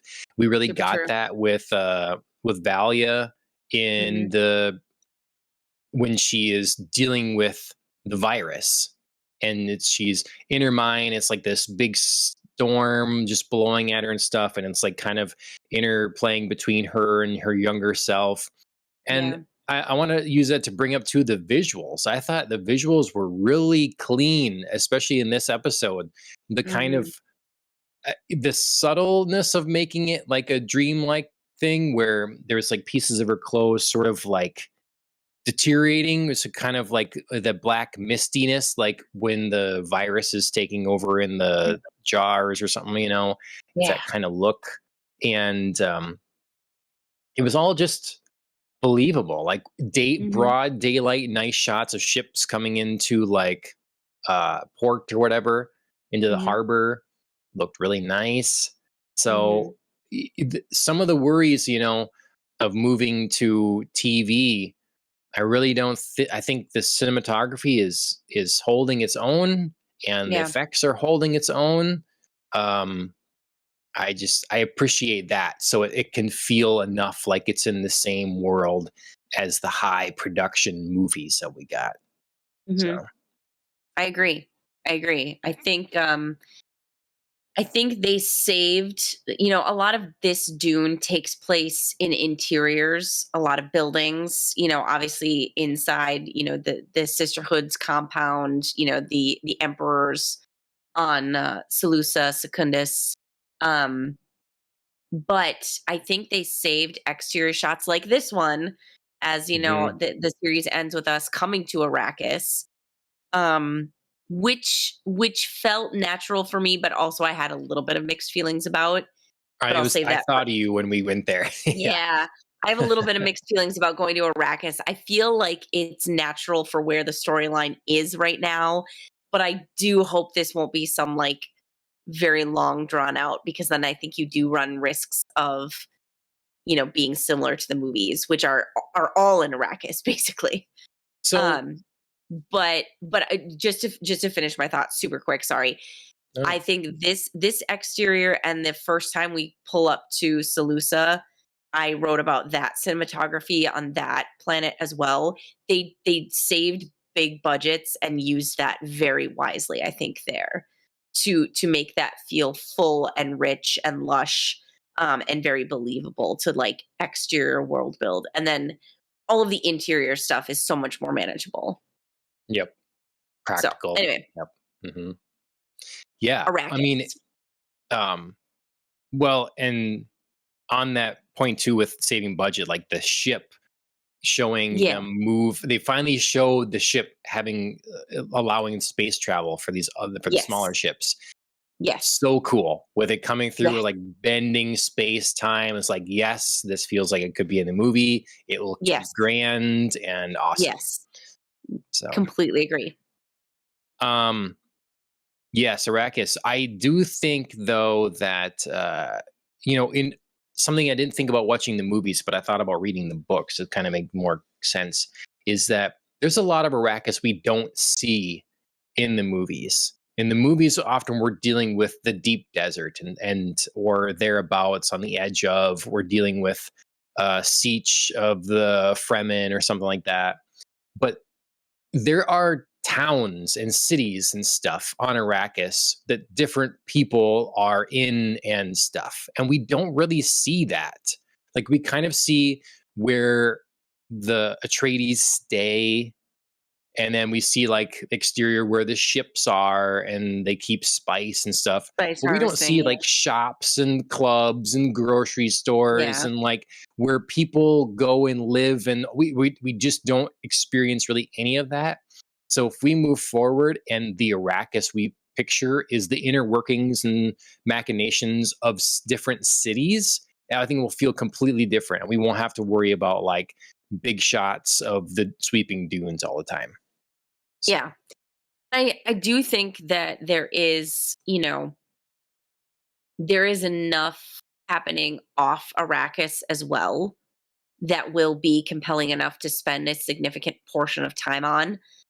We have this Arrakis storyline, and like you said, if there is something different shown about Arrakis, I will be very pleased, because yeah, I don't want to spend like endless amounts of time in the desert yeah. spice harvesting, like, I don't want to rehash that. I think you can do some, because obviously we got some big reveals about what happened to Desmond when he got swallowed by the sandworm. You know what I Mhm. mean? So like, sure, you do have to spend some time out there, but in addition to this, like coming to Arrakis, we have what the heck is going on Wallach 9 in the Sisterhood, because Lila's body is now re-inhabited by Dorothea. She's taking command secretly, in terms of like Valia doesn't know, um, and is returning the school to its true path. Which I have to say, I totally forgot what her point is. Dorothea's like I totally forgot like how she differs and like what her ideas are. Um, Well, we okay, should get back to that because I completely okay. forgot. But then the other one is, of course, the emperor is dead. His, and his lover Francesca along and a sister along with him. And the empress is just like declared basically, she's running out of the room. We can guess what she's going to go do. She's going to go alert everybody that the sisterhood killed the emperor. So they've just, made them a very convenient and easy target. So Mhm. all of that, plot intrigue will also be happening as well. Right. Desmond arrested Tula, his mother, and presumably I think is bringing her back to Salusa. So, that action will be there as well. So we have a lot in other places that we can look forward to as well. Hmm. Yeah. No, I agree. Okay. Yeah. So we should break down some of the things you've Mhm. mentioned, talking about Very large Dorothea's swaths of things. vision. Um, to my understanding, always the conflict was that Valia believed in Dorothea's what's her mom's name again? Raquella? Raquella. Yes. Valia believed in Raquella's vision, who, if you want to talk about the original purpose of, she's kind of the original. So, but she Right? believed in her mission to like catalog the all this genetic information and to essentially find the best pairings with the usage of a forbidden Thinking machine, machine, yeah. AI, to like provide the best outcome for the Imperium and for the people Yeah. in the Imperium. Whereas I think Dorothea is against the use of thinking machines and that level of meddling. Whereas was like her idea would be, we're going to use our abilities to counsel people to make better choices, and be Okay. continually making those better choices is going to improve the state of the Imperium. Okay, That, so that's kind of what I thought was basically just like no thinking machines and we should be counselors. But like seeing the novice read out of the book of Dorothea and like all of this stuff, I was like, is there more? Like, did I miss some sort of like other? mm, Do you know what I mean? Like, it just felt I think it's like when eugenics or not. It's like we can well, improve everything through people sure, making better decisions. We'll tell people if they're lying. Like we want people to be honest, sure, and upfront, and we can let leaders know when people are being dishonest, and let other people know when those leaders are being dishonest. And sure. like we're gonna make the make the world a happier place. You know. Yeah, it felt very small when I thought about like, Uh huh. she's like, I'm coming back to, re-guide the sisterhood back to the true path. And I was like, so the truth path is just like not Your path. yeah, exactly. It was like define an opposition. And I was like, how did you write a whole book about, don't do that. Like be the sisterhood, but not like that part, you know? Yeah. So So maybe it's yeah, something I that just could have used more clarifying, and because yeah. obviously that wasn't set aside and initially for us to understand, because we didn't realize there was a thinking machine. We're like, Right. Right. how are they like checking the genetic lines of people or whatever, and like who's the proper match and stuff? How is that happening? But I Right. kind of took it as like, well, like mentats are human computers. They have a trained mentat Bene Gesserit or something that's sort of like Right. running Well, they've got other stuff. doing a whole They've got, bunch of little charts for. they've got truth saying. So, like, sure, why not have somebody who's basically, yeah, like a mentat? You know what I mean? Yeah. Hmm.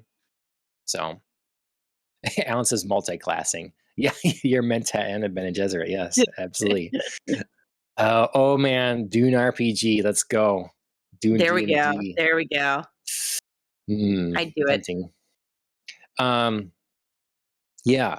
So I think to me that's not a nothing deal. I mean, they were, it's the difference between like, oh, I can't give away something in Doom Part 2 yet, but it's a difference between going and like, we're going to secure this person's specimen so we can make sure they have a child with this other person, because Mhm. down the line 3 generations they're going to they could produce the right offspring that's going to provide the change and kind of leadership that's creepy as hell, like that's It is. like the manipulation is just another level. And Yep. when you take another group that, like, if you look at it just a more simplistic way, so it's sort of like a grand scheming central planning. We will stop at nothing to create this outcome, versus no, if we provide valuable counsel, we So people will. can make better Yeah, choices. Yeah. yeah, The people who exist, yes. can make better choices. Yeah. Yeah, It's very like present versus future focused. yeah. And Um, so you can see, like Valia's group thinking, you're thinking too small. yes. You're not thinking big enough. Right. Right. Yeah. It's very like incremental change versus like vast, systematic overhaul kind of change. Yeah. Um, yeah. Yeah. It definitely, it bothered me a little bit. Like I had a little Hmm. twinge in the episode where I was like, what is Dorothea's point here? Is it just no Hmm. machines or is it Hmm. anything else? It, 'Cause she certainly had a lot of followers, yeah. in the initial flashback sequence that we saw right after, Valia ordered her to slit her own throat and then went after, the cone of her followers. There were quite a few of them. And, Yeah. now, of course, with the new novice, and her group, there's quite a bit of those as well. Yeah. Well, and we had the go back to the flashback, and we have the big reveal. Then we'll go around a circle and voice command everyone, use the voice on them to choose kill yourself Too or vague. join us. Too Uh, vague. That was weird. yeah, I wrote that in there in two. You choose, yeah. It- I don't know how that worked, because to me, the my understanding of the voice would always be like the You just voice. It doesn't imply, you can't imply intent with it. yes. It's the You have to literal words. say it. Yeah. Yeah. Well, like, when Valia trots it out again this episode, she, is very direct, like, stab him, draw your Yeah. blade, defend me. Like, these are Yes. things that people can be like, I can unhesitatingly do because I know what you Yes. want. Choose Mhm. is like, well, so I chose. What do Blue, I my do about favorite that? color. Yeah. Right. Yeah. It's too abstract. And of course, all of them doing like the same thing then. Um, when she hasn't told them, I made Dorothea slit her own throat or like stab herself in the neck or whatever. And then all of them following suit. It was just like, wow, too Yeah. not enough. I need to watch I forgot about it. Because we had a little break. I forgot the official podcast for the show. Like sometimes they reveal little Well, things right. Yeah. from HBO about us. I need to watch that yet on this Sure. final Sure. episode. And then eventually I'll get to the book or something. We'll see. But yeah, like if to me, it's like, is there something else now to the voice here that I'm not understanding? Mhm. Because that seems too vague. But pretty remarkable. And then the reveal of like, hey, yeah, look at all the bones that we Yeah. The hide mass grave. under the Ooh. fountain. Hmm. Yeah. That was Or the pond. creepy. Hmm. Yep. So the sisterhood is just in shambles. I mean, Yeah. like Total chaos. Valia and Tula are on the other side of the Imperium. You know, Hmm.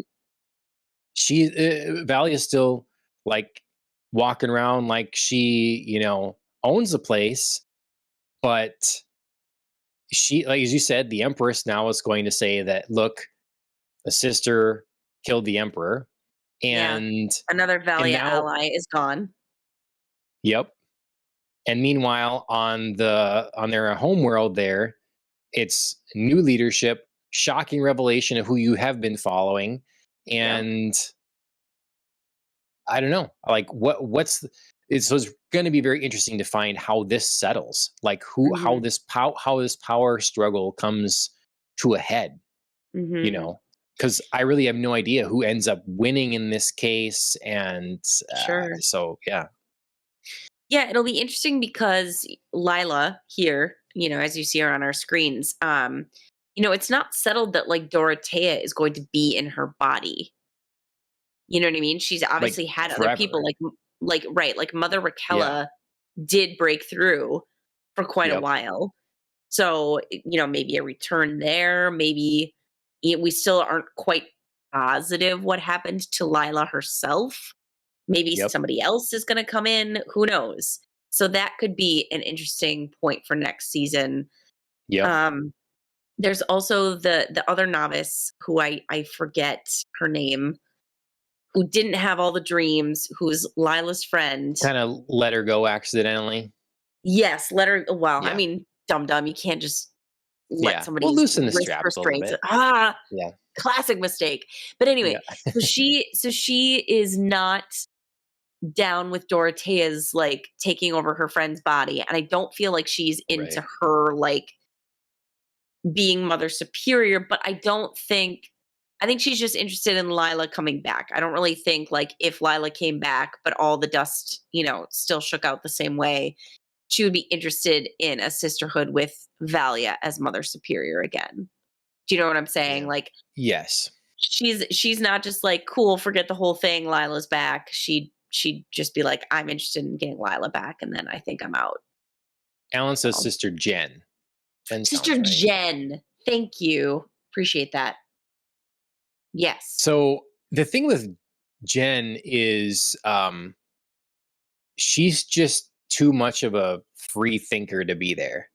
Yeah. Like she thinks on her own, and I'm guessing that's part of why she didn't share that. She just is not in it. Sisterhood above all. It's just Yeah. not her. She's Yeah. not there for that. So she's interesting being there, and I think you're right. She's totally like cares about Lila. I want Lila back, but like as far as who runs this and who I want to believe in with that, yeah, uh, Nobody at the current yeah. moment. hmm because it was weird for a moment. It's like, well, you never really got along with like Tula and all that sort of thing and their sort of methods, but then you seem pretty against, what's happening with Dorothea. So she is in the middle here. She's stuck. Yeah. So, Yeah, I think yep. she kind of reluctantly was on like Tula's side because she saved Lila. You know what I Yeah. mean? And she's working to like continue to do that. So she's like, yeah, like we can have an alliance right now, but I don't like you and I don't want to Yeah. like stay here under a schooly run. Yeah. Mhm. Um, so that's all the craziness going on with the sisterhood.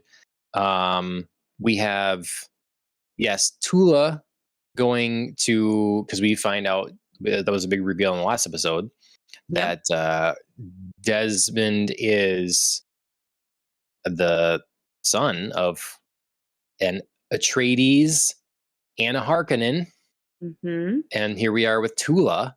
So we get the Mhm. backstory of her giving up giving up her baby, giving up Ugh, Desmond. What do you think? that What do you was think of that whole scene?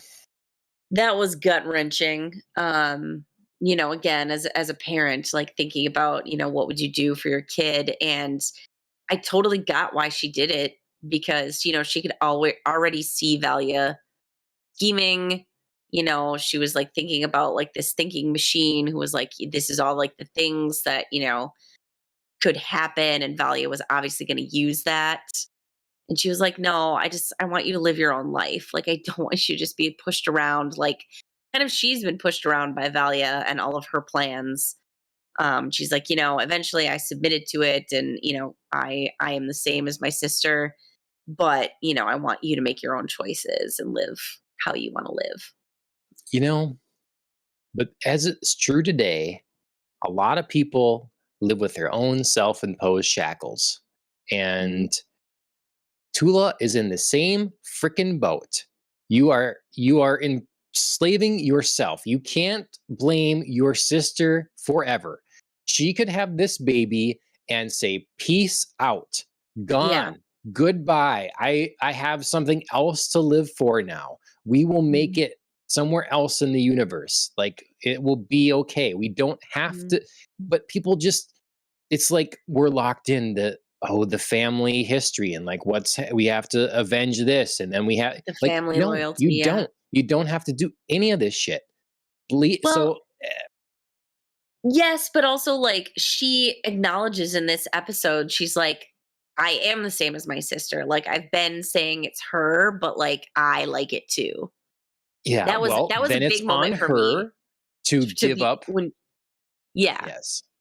I feel like it was a combo, like, her younger self couldn't admit that about her own Sure. self, Yes. and so she Right. sort of, like, externally blamed Valia and got, like, very, like, "Oh my god, I'm gonna get sucked right back in once she starts with all these plans for my kid." Yeah. But as her older self, she was like, "No, I mean, it was her, but it was me too. Like, I Yeah. am a wolf. I don't care about the carnage." And so I think she was sort of worried that she would pass that on to her kid, Sure. that she would be like, "I will also teach you to do these things without remorse and not care about the body counts. And, maybe you're a better Yep. person away from me." But she couldn't say it out loud. That's a good point. So, as for her, a lot of her life, the scapegoat is her older sister, Yeah. and that's going to be her rationale for getting rid of her baby too. But then, Yeah. as someone older, then can finally admit to herself and aloud that that's just not really. It's just an excuse. Yeah. So So yeah, yeah, that was just hard to watch, I think, because, yeah, obviously you would think how hard that would be to give up your child, and then also to, like, take a stillborn child and pretend that that's yours. Like, oof, that's a yeah. heavy day. Like, I can't imagine the emotions of that. So It is amazing, Andrea, what parenthood does to make it you look at things there. It's incredible. Like, it really does. It it's really just does. like the rising like anger in me or whatever. It's like, Yep. how could you like just no, this yep, Yeah. see things differently. So So, yeah, that um was definitely key because, early in the episode we got the, like, we're going to remake the sisterhood and we can have the baby together and we'll raise it. And I definitely was left wondering. I was like, what happened? Like, yeah, how did you not right. raise this baby together? So that was a key question for me going into the episode. And Yep. then, finding all that out was really fitting this episode. Yep. And then she goes and finds Desmond. I was like, oh, Yes. that was the one writing thing that I can think of at the moment. I mean, particularly but from this episode, but in general Yeah. from the show, that's like convenient. She's able to Yes. go and then just find her son like that. Right as he tries to kill Um, Valia with the virus. Yeah. yeah. So in a show Yes. that I feel like does pretty good in not doing those things, you Yes. know. So, but it was a good moment between.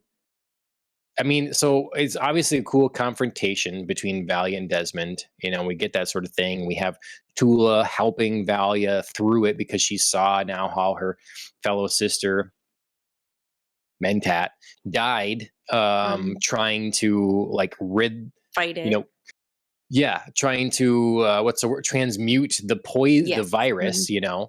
and that not working, but realizing like just how it feeds on fear, which Mhm. before I might have taken as a thing as like uh, a bit mystical, but I saw a thing recently about like the physical effects of fear and like how they could take sweat from people that were scared and then not scared, and then have people that had no idea what they were smelling even smell the two things, the two Yeah. sweat, and they can identify the fear. They don't know that that's what they're smelling is fear, But it's but their different. body reacts to the Yeah. thing that was experiencing fear as well. Yeah. So it's like a contagion. The fear spreads, and it's a It's like a physical thing. physical. Yeah. Yeah. Mhm. So I thought that was cool, but um, lends credence to this kind of thing, I guess. Yeah. And so that was all fun. And then yeah, it was kind of a emotional, weird reunion. You know, like I was thinking, like, how is this going to go between Tula and Desmond? How would you can't really have expectations for that. How that's gonna you know Yeah. It crumble or was whatever. it was a lot to have happen and process for us and for the characters because Desmond just thinks like, hey, I'm getting rid of Valia. He's injured too, and he's like burning inside as well. So he's like kind of watching this happen, but also in agony. And then Valia beats it. So I'm sure he's like, damn, like, my trick didn't work. She comes over to kill him. And then he watches Tula use the voice on her, which, Yep. damn, Valia was not expecting. I knew that was going to be like a thing. And so, watching this like sisterly confrontation, getting the like big reveal, this is my mom, and she's the sister to the mother superior. Holy shit. All of Yeah. this stuff happening right at the same time had to be like a long, I don't know, just like a long roller coaster packed into a short moment. Yeah. So, Yep. I thought it was handled well because yeah, you're right. It was a lot to happen. Cool yeah. confrontations and yeah. Yeah. So yeah, now he's got her. He's got Tula at least. Yep. And I think that's going to like keep him a wee bit occupied Right. next season, and kind of just draw him a little bit maybe away from like the Empress and her take over the throne kinds of goals. Yeah. She's really like, kind of all steam ahead, bullheaded sort of thing. So like it's going to be interesting to see how he reacts to because they have a physical relationship now. Kind of strange. Plus, then he's Yeah. like captain of her guard stuff or whatever. So it's going to be. I don't know what to expect from that either. You know, it's not going to go smoothly. I feel like whatever happens, Yes. it's not gonna go smoothly. Their plans unexpectedly went smoothly. Obviously, like I said earlier, the Empress finding the Emperor and the sister and Yeah, stabbing her. Whoa, I did we not should. see that coming. Yeah, we should talk about that. All that stuff. I mean, the whole Yeah.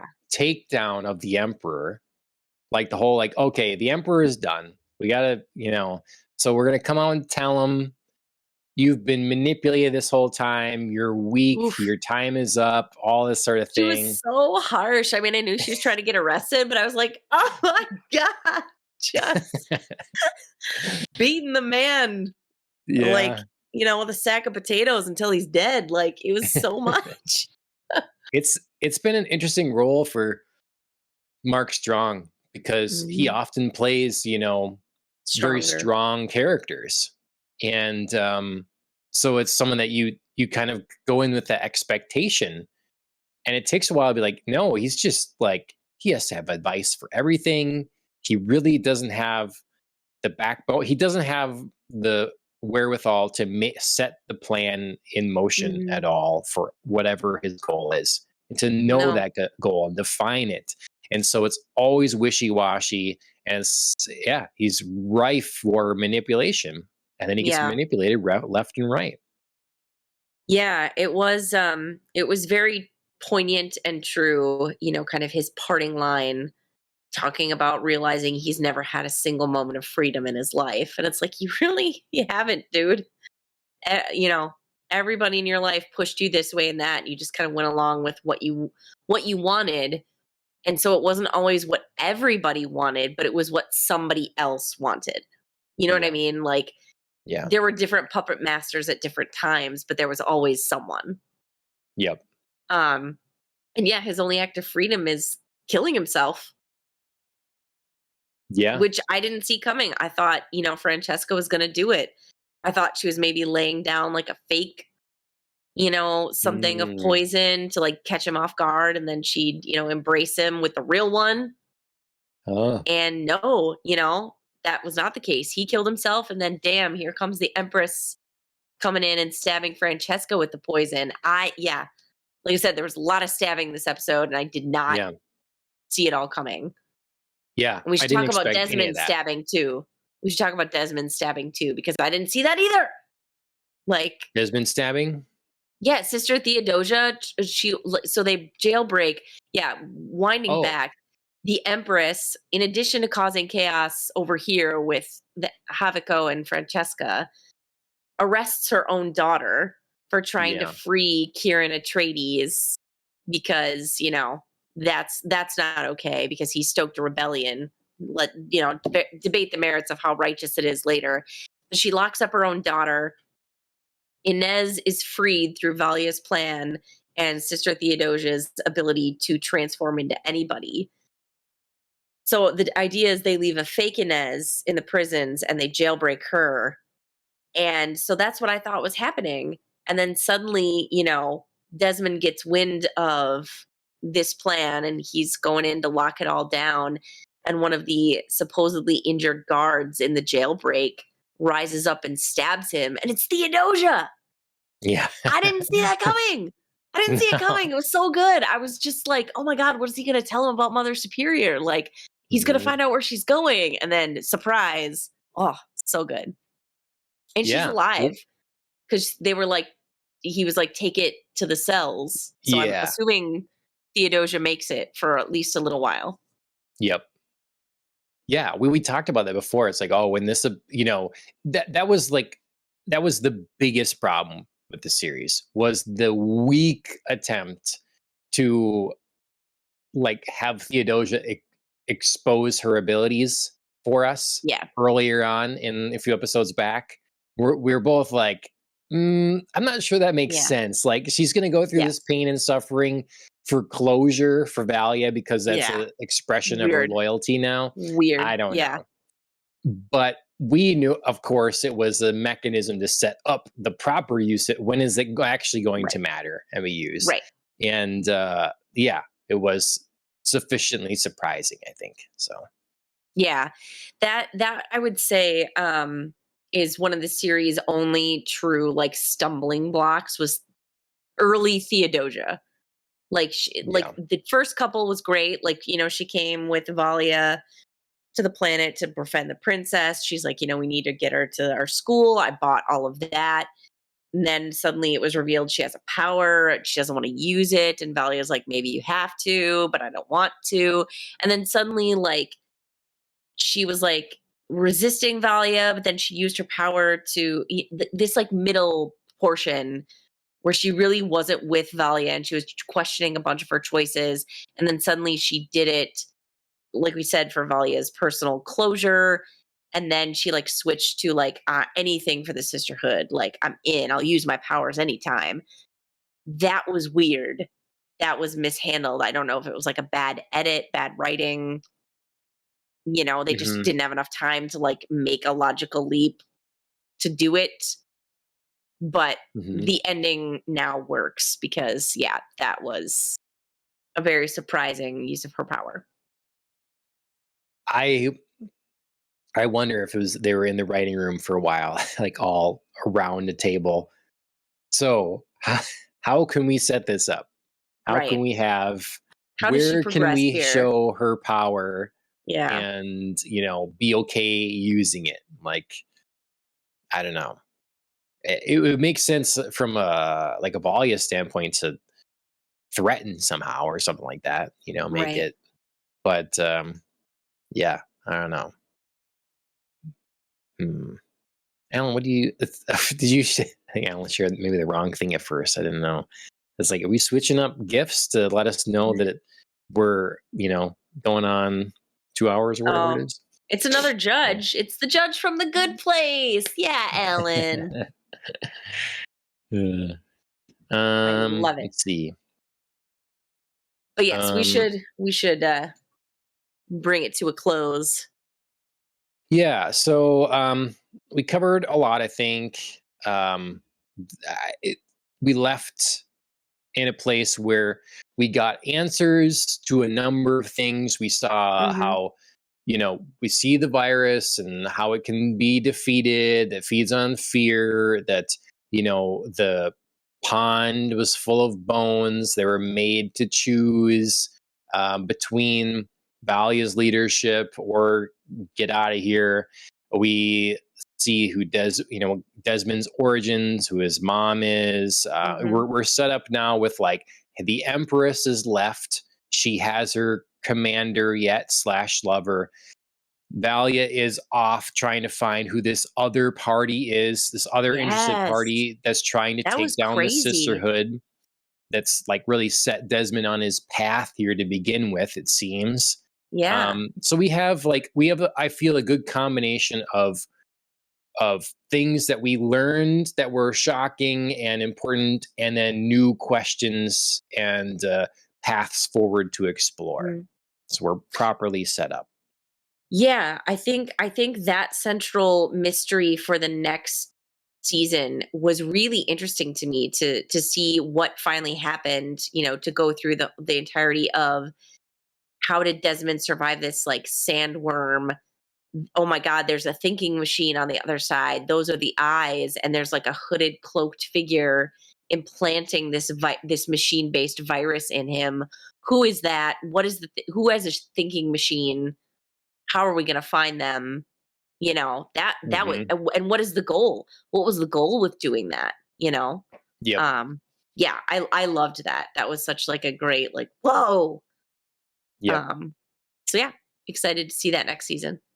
And when is Kieran Atreides going to find out that he is following along and helping the Harkonnen sister that killed Oh, his entire yeah. So family? I mean, he obviously knows like Valia Harkonnen is Valia Harkonnen. Do you know what I Does mean? he Like, though? yeah, because well, Okay, Desmond is like, you should turn on the I guess. sisterhood because Yes, that's right. Oh and yes, he's like, I trust me, I have no love for a Harkonnen. Like, I'm not yes, gonna, side. I'm not gonna protect her, but also like you're protecting the Emperor and the Emperor's dick. yes. So yeah, so he definitely knows she's a Harkonnen, but he doesn't know that like she and Tula carried this whole thing out. He speaks Yeah, about it like, oh boy, this was a long time ago. He's like, my father told me a yeah, story about it. yeah, So to him, I think this is, something that happened. And to know that like he is with somebody who helped orchestrate that, that's going to be crazy, I think. yeah, yeah. Okay, well, I like this. I like the show a lot. I really hope Me it too. does well in it's on streaming. I hope it keeps going and people watch it and everything gets good word of mouth, whatever. Hmm. And I hope they make a season 2, and you know, just do it justice. If you don't think you're going to get a season 3, just tell it as it should. I don't really want them to Oh, kind of rush and try to wrap up something or another. sorry. They announced last week that there will be a season 2. Okay. So Okay, good. they kept it, they kept it pretty close. I think they did it right before the last episode. They announced it. Okay, good. I didn't. 2026. Perfect. Seems fair. Mhm. We had at the end of this year, my Dune game coming up in the spring, and then next year we got more Dune Prophecy, and Mhm. then probably the year after that is the next Dune movie. So Yeah. yeah. Yeah, they'll keep it going. Hmm. Okay, we covered a lot tonight. Mhm. Hope everybody enjoyed it. Please like, share, and subscribe. Leave comments on your favorite things from last year and what you're looking forward to this year. Let us know what you thought of Dune Prophecy and the Dune universe at large. We're available on all the podcast places, or a whole bunch of them, anyways. So take your favorite. The video version is available on Spotify or on Apple Podcasts. We'd appreciate a review if you can. On Spotify, there is like a support button if you really want. That would be like basically helping pay for Restream that lets us stream to Twitch and X and Kick and YouTube all at once. That type of thing. So yes, that's all that. Next week, hopefully we'll be back with an Ohio anime that will live stream on this channel, but then the podcast will go out on the same podcast directories, but then the YouTube on demand video will be on the Ohio anime page. We'll see what we get up to with that. Probably solo leveling. So we got solo leveling. We'll recap season 1 maybe, and then give our impressions on the beginning of season 2. And then, we'll see what happens with this show the week after that. We got Dr. No to talk about. We've got A Knight's Tale to talk about. We've got... True. I forgot about that. I love that. And what else? We got be plenty of things. We're talking about seeing more movies now, so we'll have more movies to talk about and watch. So, yeah. Anyways, that'll do it from us. Thank you, Andrea, for being here, and we'll see you next time. As always, cheers, everybody.